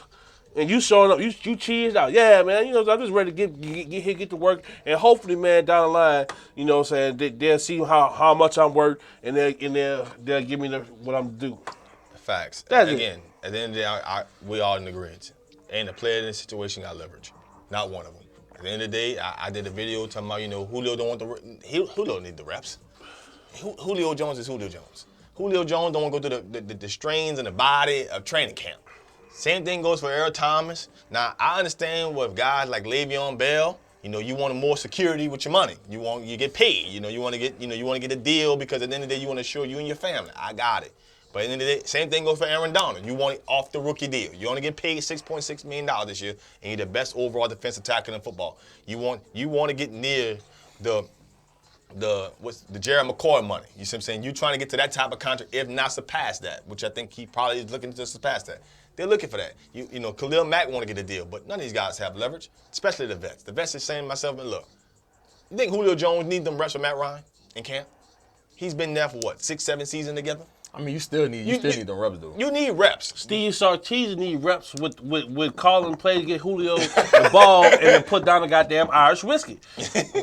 Put the Grand Marnier down and give the 6'5" freight train the damn ball. How hard is it to call that? Devin, hey, we gonna go Julio left, Julio right, Julio up the middle. hey, coach, you know he a running back. You know he a wide receiver, not running back. I don't give a damn. We're going to pass it to him to the left side. We're going to pass it to him to the right side. We'll put him in a slot. We're going to run his ass up the middle. And then you know what? I'm going to give him a break. Give the ball to Dante Freeman. To the left, to the right, up the middle, come back to Julio. Sub out Dante. We're going to give him that. All right, we got third down. Tevin Coleman. All right, Muhammad Sanu been blocking pretty good. Hey, draw him a slant. Let him do his little. All right, back to Julio. You know what I'm saying? Look, that's how you win. Right. Can't nobody guard this kid. Sarkisian did a terrible job. I'm telling you, man. Getting his man the ball last year. That Grand Marnier must have been something. He didn't have a touchdown until week 6. This how he was against the Patriots. This how he was calling plays. It's He bad. was like, we going X-Jet, banana wiggle with the spread. Hey, can I get some more ice? No, I need some more ice. No, I don't want you to ice the ball. By that time, you only get 25 seconds to talk to him in the helmet. By that time, Matt Ryan can't hear no more, so he just gotta go. Well, he was starting like this. Hey man, look. He's not coherent by the time the fourth quarter. Yeah, everybody go to play 7 on the wrist coach. He never was wasted. It's bad. But I'm with you guys in agreement, man. Listen, I don't think none of these guys really have any leverage going into these camps. They're gonna play once you get to about week preseason that first game, when that fine gets stiff enough. I think if I'm not remembering that was time to report. I don't know if it was changed in the last CBA. But I know before when they renegotiated, that was one of the things the team got in there. And I think if you miss week 1 of the preseason, if you're not in camp, you have to be in camp the whole week. If you're not there week 1, it's $100. You didn't amass $160,000 worth of fines. And like AG said it perfectly. Not about to happen. Like on the week of the camp, if you're not down there, the week of preseason game number 1, if you're not there on that Monday, that's $160,000 just that day. So just think, it's been ballooning all the way up to that $160,000. So you probably already paid close to $500,000 with that. Now look, if you somebody like Tom Brady, Brett Favre, that ain't shit. That ain't a damn thing. Still, man, I just can't for throw them, my money away like that. For somebody like if they were to do it, like all that's right, somebody's house. That's a house for somebody. That's a house, 2 cars, and the dog with papers. I'm talking about not about to real happen, papers, pedigree. Not about to happen, dog. Well, listen, we're gonna go ahead and shift gears. That's a Brian James line. Let you know, I got one from my boy Brad earlier. Todd Gurley gets paid. For people who don't know, the man got $60 million. When we reported $45 million guaranteed, man. Todd Gurley. For people who don't know the math, that's about $15 million a season. Has the running back market now been reset? First running back here to get that type of money in that short period of time. Did Todd Gurley reset the running back market? Because previous to this, besides the franchise tag of Le'Veon Bell, the highest paid guy was Deontay Freeman, $8 million. Mm-hmm. Did he just now officially reset the market of what the value of a running back is going to be? It depends on who the back is? No, it depends on age. It depends on wear and tear on your body. Mm-hmm. It depends on production. A lot comes into play. So I can't necessarily say he set the market because Todd Gurley, 23 years old. Mm-hmm. Le'Veon Bell is 26. Le'Veon Bell has over 1,300 carries in his career, over 300 some receptions. He played in 62 games. Todd Gurley only has 780 carries since he's been in the league. 3 seasons and 44 games. So I could see why, and by the way, he led the NFL with 19 touchdowns last year and over 2,000 yards from scrimmage. I could see why Les Snead, the GM for the Rams, gave him this kind of money. He's only 23 years old. He doesn't have that much wear and tear in his body. Mm-hmm. It's different from Le'Veon Bell's situation. I can see why the Steelers would be a little leery of giving him this kind of money. I think it was an excellent idea for them to give Todd Gurley this money because guess what? By the time that 4 years up, he'll be 27 years old. And now you will see more often than not, running backs start to be on the decline. Not saying he's not going to be a good running back in his league, but I don't think he's going to be still at that high level that he's playing at right now. So you seen this as a potential deal? I think this is probably going to be his best contract. Okay. That's just my personal opinion. And if he does sign another contract down the line, it's going to be something small like a 1 year, 2 year deal, something around that range. But he ain't going to never find another deal like this for $45 million guaranteed unless he's another Adrian Peterson who bodies that just don't age. So let's stop comparing this to Le'Veon Bell's situation. He doesn't have the wear and tear on his body like Le'Veon Bell. Everybody think Le'Veon Bell better get paid. If I'm the Steelers, I'm not giving Le'Veon Bell this kind of contract. I'm not. You have over 1,200 carries in your career. You played 62 games. I can't do it. So Todd Gurley has not set the market. He's only set the market for himself because he's only 23 years old. Well, for me, I'm looking at the guy that's coming up due, David Johnson. If he can have a healthy season, another young back who could catch the football, who can average 2,000 yards from scrimmage. I'm saying to myself, because he's a very young back. Yeah, this is a back that could get that kind of money. If he can have a healthy season this year. The Cardinals, you are on the clock. If David Johnson can come out here and have one of those 2,000 yards from scrimmage season and play you all 16 games, then that's a guy that you're looking at saying, okay, this is another guy who can average about $15 million a year because of what he could mean to that football team. He's going to probably be their best overall player. Then you got to start thinking about players coming behind him. Guys like Leonard Fournette, guys like Ezekiel Elliott. If they can still average those 1,400 yards rushing per season and still give you about maybe 30, 40 catches, you're going to say, hey, can those guys get that kind of money? Yeah. It doesn't necessarily mean it for guys who are already veteran backs who've been in the league 5, 6+ years, like in your case, Le'Veon Bell, entering the 6th season. That may not be a contract for him. A guy like Shady McCoy, that may not be a contract for him because of the wear and tear on their body. I'm thinking about the guys who coming behind him, the Leonard Fournette, the Ezekiel Elliott. But do you think those guys have the potential to have the same production Todd Gurley has had? Todd Gurley led the league with 19 touchdowns last year. If they can average 19, and over 2,000 yards from scrimmage. If they can get 19 touchdowns, they can. We don't know that. But Leonard Fournette's played 1 year. Ezekiel Elliott's only played 2 years. So if they can have a 19 touchdown season, I think they can get that kind of contract. But they have to match his production. So at some point in time. They can't just say, okay, I rushed for 1,200 yards, 1,300 on the head. What people don't understand, a Todd or Le'Veon Bell who never had over 12 touchdowns in the season. People who don't know that. He's had 9 rushing touchdowns, and at best in the season, he has had 3 passing touchdowns. So in the best in the season, he's only had 12 touchdowns. A guy like Todd Gurley had 19. So we talking about if Leonard Fournette can have a 19 touchdown season, Ezekiel had a 19 touchdown season, yes, they can command that kind of money when they come time due. But I think that's a little unrealistic, especially for Leonard Fournette. Blake Bortles is your quarterback. Yeah. Not mediocrity. You lost Allen Robinson. You lost Allen Hurns. Mercedes Lewis is kind of aging for the time. He showed up to training camp in a walker. So Leonard Fournette, I think Leonard Fournette is still gonna have a good year, but I don't think he can have the type of year that he could potentially have if he had the right type of pieces around him and if he was around in an offensive system. Right. Marone is not he's a defensive guy. Yeah, he's a defensive guy. Right. He's not known for offensive-minded person. He's not. So I don't know about Leonard Fournette. And then with Zeke, we just don't know what's going to happen with this Dallas situation. You lost Dez Bryant. They got Allen Hurns. So I think they got Hurns. They think he's going to be able to. Is it Hurns or Robinson? They got Hurns. No, they got Hurns. Robinson with the Bears. So I think they think Allen Hurns could replace Dez Bryant. And you got Williams. That's still Cole Beasley. Jason Witten is out of there, so I think Rico Gabb's about to take on that spot. And then is Dak Prescott going to take that next step? So we don't know. There's just a lot of question marks. There's a lot of question marks. To me, I think what Todd Gurley done, he's reset the market for the top tier guys.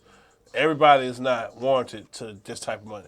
Now, what he has done is he's given Le'Veon Bell agent a case now.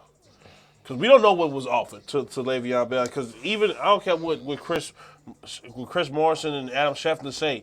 If they come out and say, the Steelers has offered Le'Veon Bell $14 million, like what's the truth? Because what's the other money that they might just say we offer him $14 million a year? What's the other money that goes into it?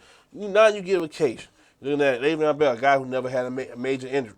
Never had a major injury is the nucleus of what you want to do with your offense. You could put, I heard this stat before. Games won because of this player and what this player does. Mm-hmm. Yeah, he might not have the touchdown production. Right. But this guy moves the team into touchdown situations. Because I just think about somebody like Pierre Thomas. Okay, Pierre Thomas, he wasn't the starter, but when we needed a big play, Pierre was there. Now, was Pierre worth the same money that Reggie Bush did? Nah. But he had a bigger impact on drives. So he was kind of more important to the team from a game plan standpoint.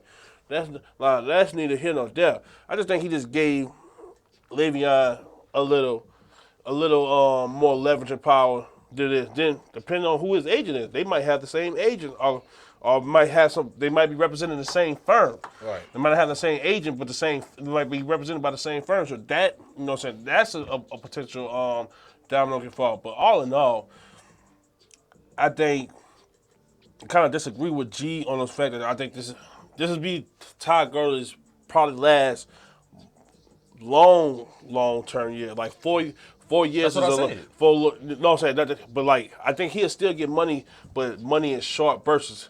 The only reason why I think this NFL is going to kind of extend the marquee backs because I'm not asking you to carry the ball 30 times a game. I might ask you to get it 15 times a game. Out of that 15 times a game, you might get, depending on the system you're in, anywhere between 10 to 14 carries, and the rest are catches. So you might be taking 6 shots a game from a person like Joe Hayden. I live with that. As long as them 20, 30 carries like back in the day. Like just think about like Priest Holmes, Larry Johnson. These guys were getting punished by Junior Seau, Sean Alexander. You know what I'm saying? Tiki Baldwin. You know what I'm saying? Green. They getting punished by like big defensive linemen, huge defensive ends, and not rushing the passes. That's just a slimmer defensive lineman. Safeties that's not worried about covering, that's just coming down, hitting, and you taking shots from them 30 times a game.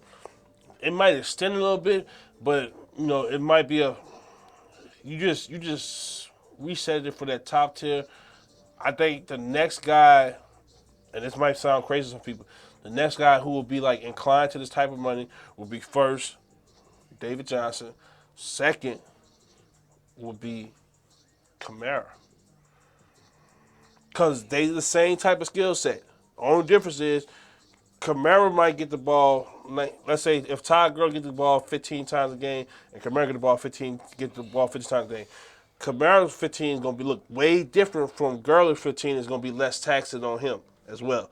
So, but he'll be like that hybrid between an LD, Daniel Thomason, and what Darren Sproles was. Well, Kamara has a Marshall Faulk type game to him, and if he can have Marshall Faulk, to me, when you warrant a contract, to me, when I look at a running back, I always look at production. I look at yardage and I look at touchdowns. Those are the two main factors I put into play.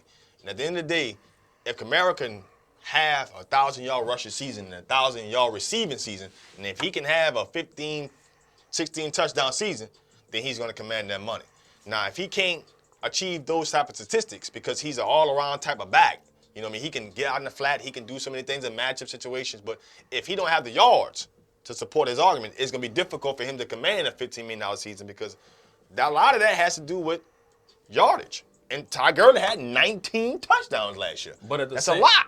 But see, at the same time, Kamara, I don't think Kamara is going to get the opportunities that Todd Gurley is getting. And he's not the feature because he's not the feature back. Mark Ingram. Right, he's not the feature back. So the production, I still think he's going to put up pretty good numbers, but he ain't going to put up the numbers that Todd Gurley put up. Right, because he's not the feature back. But just think about it. To me, don't y'all think it's more impressive, the yards? Think about it. I think Kamara was responsible for 1,500 yards from scrimmage. Mm-hmm. That's 500 less than Gurley, and he wasn't the feature back. That's saying something. It says a lot. That's saying something. 15 yards from scrimmage. That means that's no punt return for people out there. Scrimmage. That's offense. That's no punt return. There's no kickoff return. That's straight. Right. That's straight from the offensive set. If he got 1,500 yards from scrimmage, and you look at Todd Gurley, who had 2,000 yards from scrimmage, and this guy's not the. So that in some teams' mind, what happens if I give you the ball five more times a game instead of instead of giving Ingram them 5 carries, what if I give you them 5 more touches? What would that do early? You could quote unquote predict that it might say he might get 2,000 yards from scrimmage. We would never know because you never know. And that's what I mean by the touchdowns. The touchdowns are a big factor in their But to me, contracts too. But I think touchdowns are misleading. Because you think about when Mike Allstott played. And Marcus Allen. You know what I'm saying? He didn't drive. Mike Allstott didn't drive him all the way downfield. Marcus Allen didn't drive him all the way down. Look, Corey Dillon when Corey Dillon played. Yeah, when Corey Dillon played with the Bengals or the Patriots? The Patriots. He didn't get him all the way down. Like he'll get him all the way down the field, but he wouldn't score the touchdown. Right. LeGarrette Blount scored a hell of a lot of touchdowns for the Patriots over the past couple of years, but he didn't get him down the field. Yeah, but it goes into retrospect. LeGarrette Blount don't have also the yards to match up to the touchdowns. So we know that those are short yardage touchdowns. But we're looking at a guy who has 1,500 yards rushing and he has 14 rushing touchdowns. We know that guy finished plays. So the team got to put him in those games because that's how their contracts are predicated. But what you trying to tell me? If a guy that has 1,500 yards and have like maybe 6 touchdowns, he's not as good as a guy that had 1,500 yards and 14 touchdowns?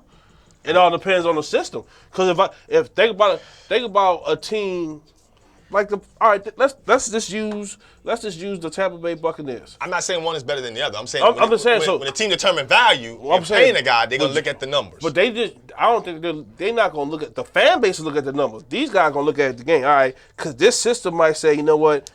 We got Mike Evans. Let's think of another huge receiver that's in the league right now. DeAndre Hopkins. Huge.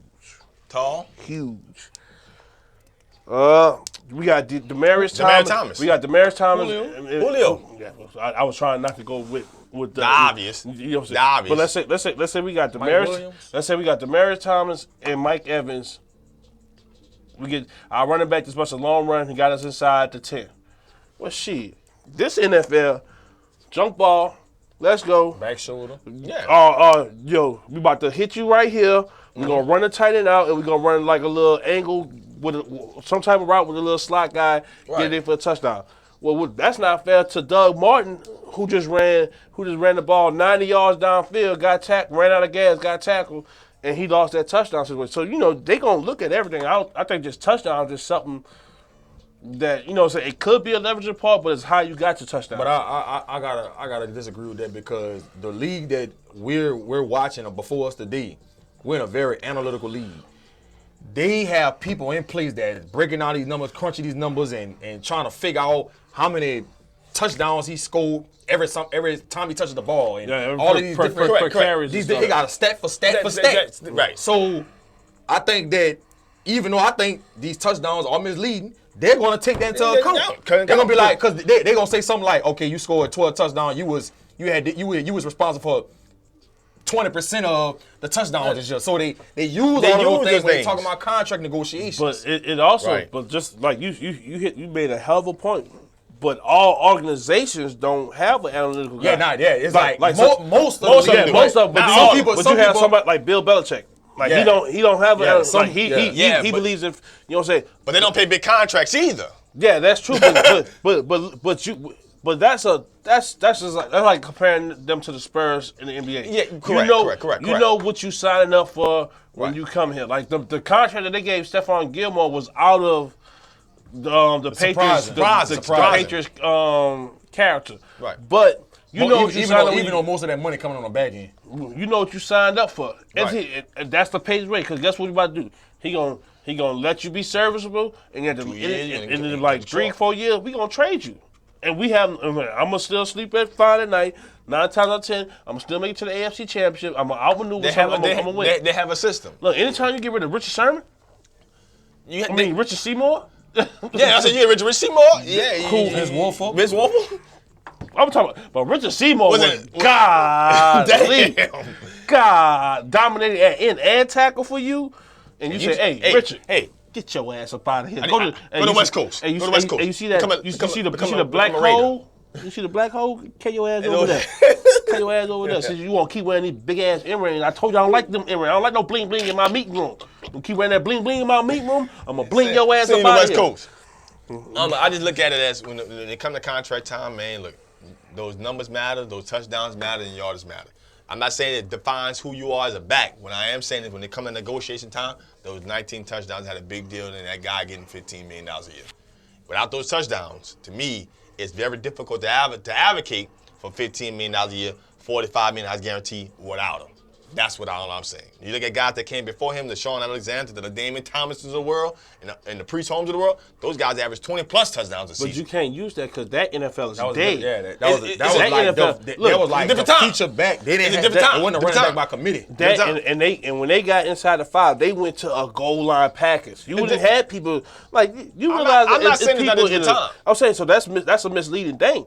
No, but I'm just saying when it comes to negotiation, this is what you can't use that though. They're going to use it though. You can't. I can't compare Todd Gurley numbers to the Damian Thomas numbers. Well, they're not even close. You're right. I can't do that because it's a different league. Like that boy, Damian Thomas, most of his career lined up with a fullback in front of him. Lorenzo Neal. Look, Ron's or not, that motherfucker block. You're block. Motherfucker get it in. That dude was. Man, that dude's huge. That's all I'm saying. When they look at the situation, they're asking these guys numbers. They're getting the numbers. Now we're going to shift gears a little bit. The Rams paying Todd Gurley. They paid Todd Gurley. They went ahead and paid Brandon Cooks.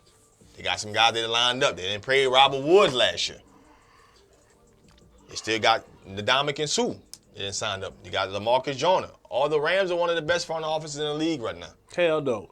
Hell no. Hell no. I don't even know why this is even a question. This shouldn't even be a topic. It should strictly be the goddamn New England Patriots. I said one of. No. This is a prisoner moment. This prisoner moment. Don't let the last 2 years of the Rams' success dismiss what Les Snead did before. 2 years. Well, yeah, 2 years of success. How? They almost made the playoffs. The year before that, Jeff Fisher got fired. Yeah, but They was you know what?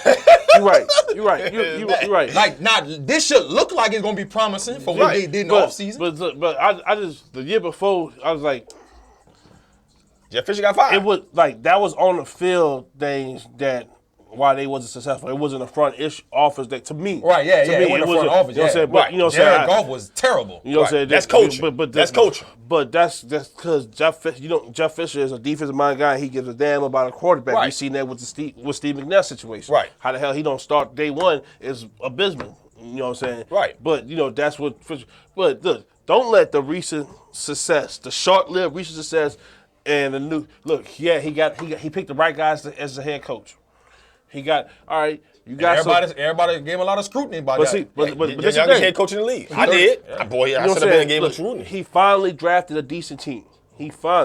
Let's look about the teams before the Aaron Donalds. Look at the team before the Brock. You know what I'm saying? Right when the Brockers and all that stuff. Right. The Robert Quinns, the Kyle Longs and stuff. Look at the team before that.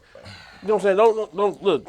Don't be because half of this team is based on what Les certainly wanted to do, and that's just the new. That's just it's not even half. It's like only like if you put this team on a pie chart, maybe 8% is just less. The rest got Fisher handprint all over this. Well, I'm not saying that's Sean McVay, but I'm saying that Les Snead's been a GM since 2012. So he's picked a lot of these players. He's picked Todd Gurley. He's picked Jared Goff.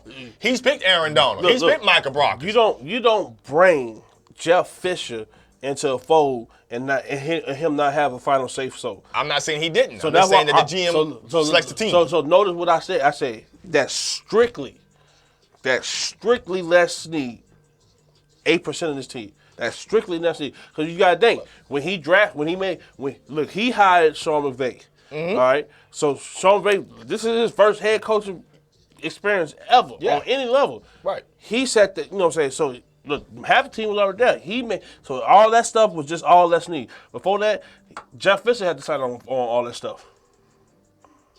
I just think that Les Snead is like, how can I put this lightly? Luckiness, man.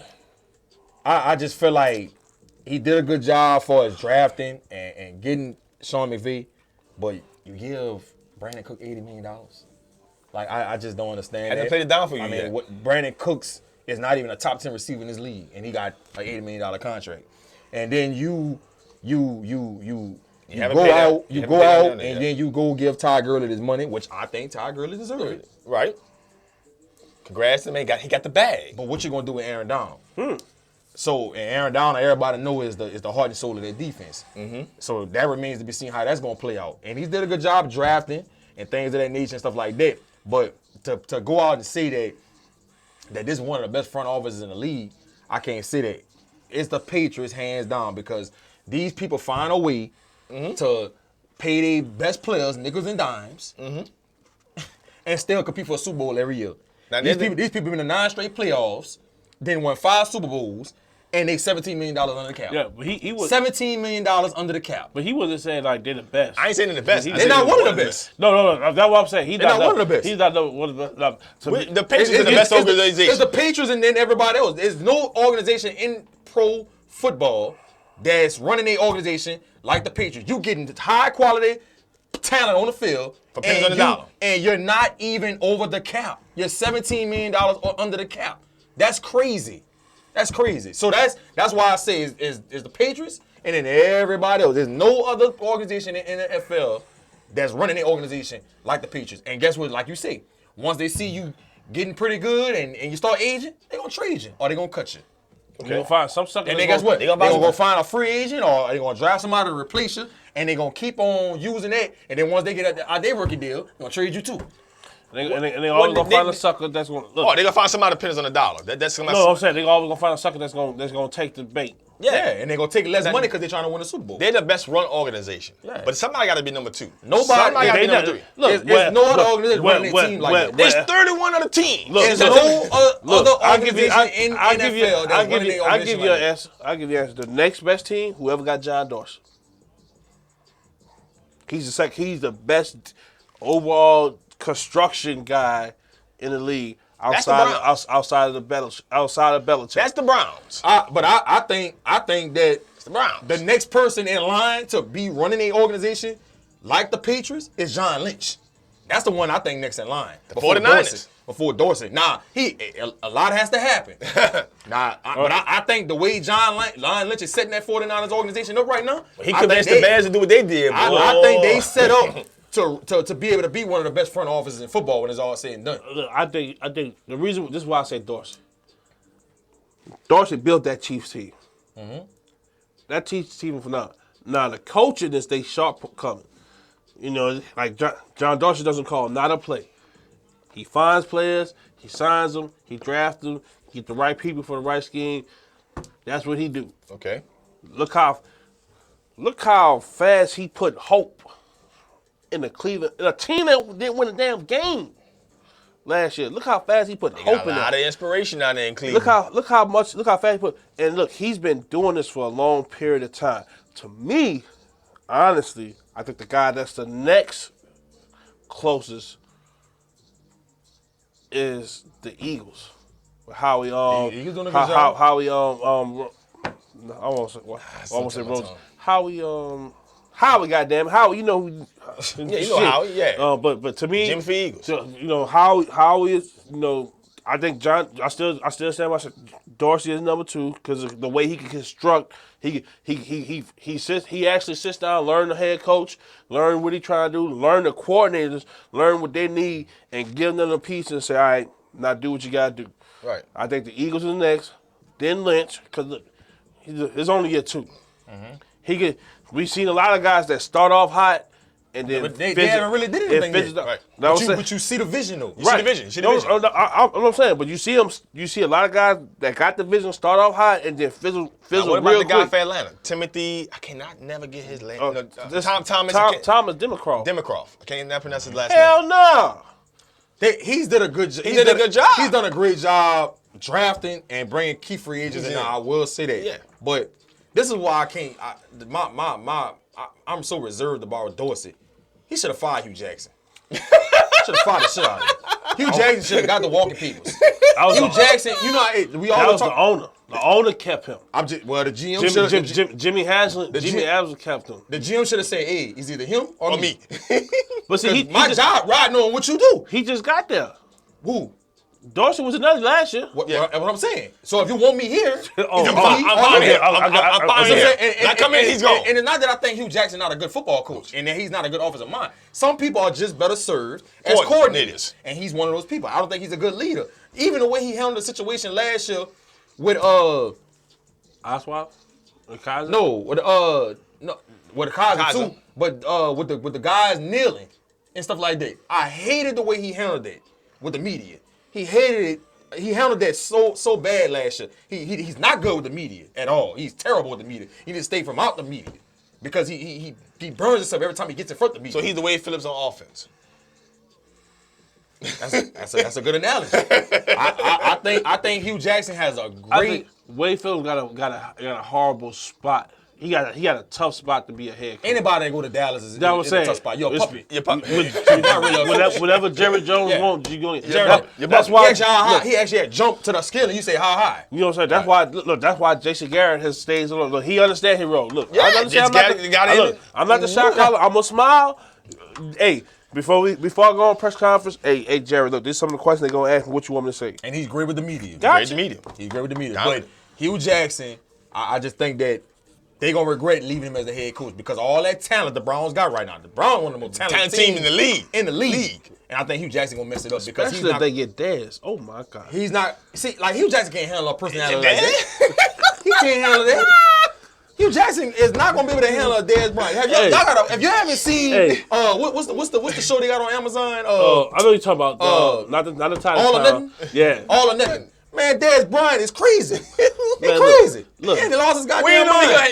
First of all, we don't even know if he can handle Jarvis Landry. And I'm not saying Jarvis Landry. Jarvis Landry ain't nowhere near. Juice, but here's the difference. Juice got paid. No, but Juice may have a little D with him. You gotta know Juice. Niggas get a check. You gotta know Juice. Juice is quiet. I'm not saying he not. No, I'm saying, but I'm saying he paid now. No, paid and being detrimental to the locker room is totally different. Dad had that personality since Oklahoma State. I'm not saying the type of motherfucker that's gonna catch that's not gonna get a ball thrown to him the whole game. He gonna get one. He gonna catch. He gonna make a big play. They gonna take him out. He gonna run, take his glove off, and then come over, rub Hugh Jackson on his ball head like, "Hey man, that's what you brought me here for, man. Feed me. You know, and he gonna entice Josh Gordon to get back on the weed. Hey man, I got the. He gonna have him in the club every night. Well, they in Cleveland, so I don't know what spots they gonna hit. But LeBron, hey look, JR in the building. Look, hey my boy JR got the spot tonight. But I just think Hugh Jackson gonna mess that whole situation up, and I think they should have made that call and got it fired. I think it'll be better. I think it'll be better. So Les Snead in the Rams offense, organization is not one of the. Nowhere near. Nah. They may be like 15. Nah. Like I said, might be 15. It's the Patriots and then everybody else. I'm just saying somebody got to be 2 and 3 and 4. And they're not that. They like 15. They're 15. Okay. I'm just saying they made some good decisions. I'm not saying just because you hit a couple of home runs your last 2 seasons. Look at how many times your ass struck out the 5 years before. They struck out at head coaching. They struck out at talent evaluation too, because there's a lot of motherfuckers that's a second and third round pick to meet your team that's not on this team. And I think that it was a mistake for them to trade Robert Quinn too. Dun, dun, dun. I really didn't agree with that. I really didn't understand that. So. I know it was a damn shame that you trade Alec Ogletree. That's the one. How? Why? He's the heart and soul of your defense outside of Aaron Donald. They traded Ogletree. One of my favorite Mike linebackers in the league. He is so underrated. What he traded to? The Giants.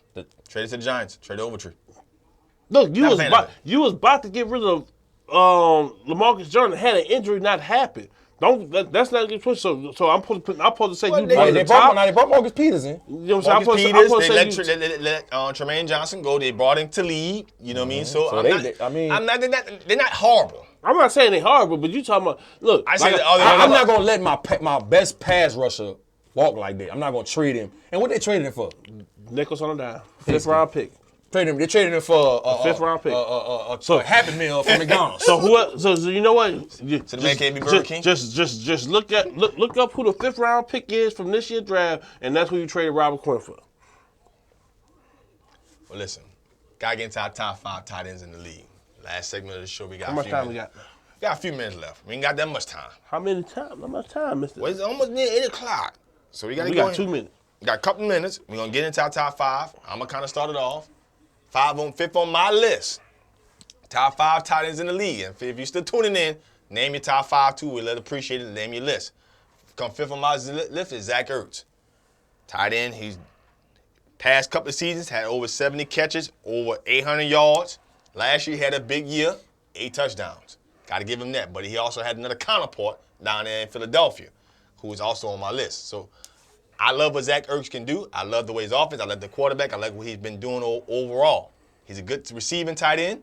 I don't have him as dominant as a blocker, but he definitely can receive. He can definitely get receptions. He can definitely get yards. So 5th on my list is Zach Ertz. 5th on my list is Trey Burton. I think he's going to do a great job over there with the Chicago Bears. He's a hybrid kind of tight end. He did a good job when Zach Ertz missed. I think Zach Ertz missed like 5 games last year. Right. And he did a great job filling in for him. I think you see him in the Bears with Nagy, the offensive coordinator with the Bears, going to do a good job getting him the ball. And I think he could have the potential to be the next type of Travis Kelce in his NFL. So I got Trey Burton at number 5. My number 5 pick is Jesse James. He's a forgotten man in that high-power offense that Steelers. What the Steelers have, and with the trade of Martavis Bryant, he's now the only red zone threat that you have. So Jesse James, number 5. Coming in at number 4, I got Trey Burton. Going to Chicago, have a new start. Man, look, this guy, pretty much last year didn't have the amount of receptions he had because you got a Zach Ertz on your team, and you also had, Torrey Smith, and you also got other receivers on that team, Aguilar, and then you name it. Alshon Jeffrey, just to name a few guys. But now going to a situation where in Chicago, you only really got Allen Robinson, you don't know who's going to get Kevin White, but, you got to know that Trey Burton is a guy who can get touchdowns and get reception yards for you. So to me, and he's a great blocking tight end also in that situation. So to me, Trey Burton is number 4 on my list because I see his numbers going up astronomically because he's an only situation tight end down there in Chicago. Trey Burton is a horrible blocker, sir. I don't know what football you watch. I don't know which football you watch. He can block. No, he can't. Number 4 for me, I got Ricky Seals-Jones. This guy was a receiver in college at Texas A&M. He's the number 1 receiver in the nation coming out of high school. I always thought, even coming out of high school, this guy should be a tight end. 6'5", athletic as hell. Bruce Arians is excited about what this kid's going to do. Jermaine Gresham coming off a torn Achilles. So he's not going to be the same. Bruce Arians not there no more. In Arizona? Bruce Arians retired. He retired. It's a black guy. It's a DC. It's a DC for where did he come from? Todd Bowles? No, Todd Bowles at the Jets. He's young. He's like in his 40s. I can't believe I forgot that. He's in Todd Bowles. But I think Ricky Seals-Jones, they are raving about him in Arizona. I think he's going to do a great job this year with the Cardinals. You're going to see him be one of the better tight ends in the league. So I got him number 4 going into the 2018 season. Stephen Wilkes. Yeah, Steve Wilkes. He was from Carolina. He was Carolina, DC. We shut on time, so I ain't going to go into the description. My number 4 guy is Trey Burton. Trey Burton, 4th on my list. Number 3, I got Travis Kelce. Guy just dominates the receiving end. Guy can do a lot of different things in the passing game, man. I love him. I love what he can do. I love how he stretched the field for the Kansas City Chiefs. He's the 2nd best deep threat on that team. You don't really know what he can really give for you this year because Pat Mahomes is the new quarterback down there. Not to say he's not a good football player, but you got to see what he can do. But to me, he comes in 3rd on my list. 3rd on my list is Evan Ingram. He had a great rookie season. I think he had like over 600 yards, 6 touchdowns. He got better and better as the season went on. And you're going to see him thrive as one of the better tight ends in the league because look at the weapons around him. You got Saquon Barkley at running back. You got Sterling Shepard. You got Eli, a veteran quarterback, and they shirt up their offensive line. Then you got Odell Beckham. So I think you see Evan Ingram assure himself as one of the better tight ends in the league this year. So I got him number 3 going into 2018. Number 3, I got Delanie Walker. Ever since he came over from San Francisco, playing that hybrid fullback, back up to Vernon Davis role, he's been one of the top, most consistent guys in the league. So Delanie Walker's number 3. Well, you got him number 3 on my list, and he's number 2 on my list. Delanie Walker's number 2. He had over 70 receptions, like 74 to be exact, over 800 yards. Each and every year, you see this guy down there in Tennessee, been the most popular, probably one of the best players on their team. Team that doesn't get a lot of recognition media-wise, but you start really watching the game of football, you start to see what Delanie Walker has done since he's been to San Francisco, now being the man at tight end in Tennessee. So Delanie Walker is my number 2 pick, coming in number tight end. Delaney Walker, Father Time's catching up with him. But Travis Kelce comes in with number 2 for me. He's a mismatch no matter who you put on him. Yes. I think Pat Mahomes is going to make sure that is his best friend this year. You're going to see his numbers go up a lot this year because usually when quarterbacks come in for their first year, tight ends are usually their best friend. And Travis Kelce is just a mismatch nightmare for anybody. Right. And he keeps getting better each year. I think Travis Kelce is going to be arguably the best tight end in this league this year next to Gronk.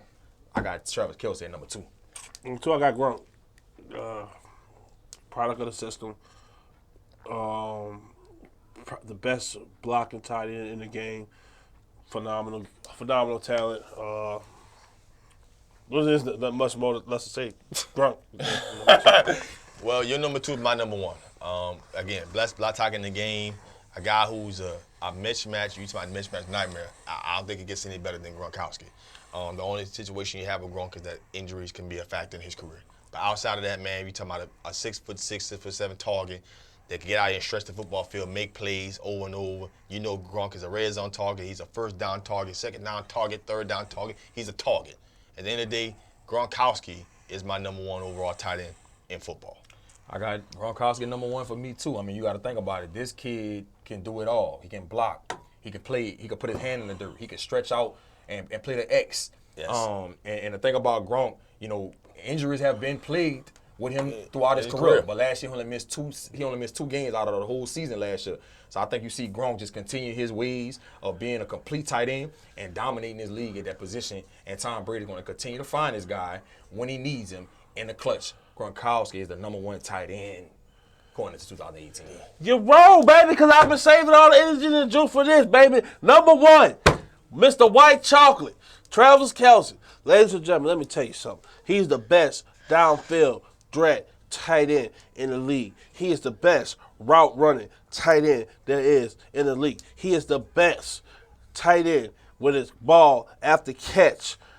And he is the best celebrated tight end after the league. Look, man, this guy got so much. He's number 1 in that category. And he amps up the team. He amps up the team.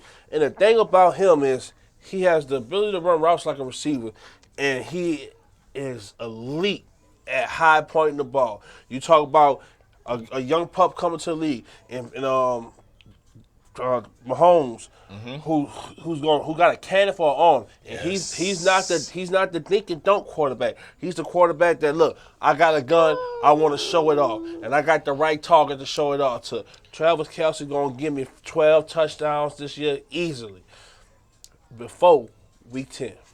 Ooh, it's a bold prediction. White chocolate, baby. White chocolate. White chocolate. White chocolate. But can he block like Gronk?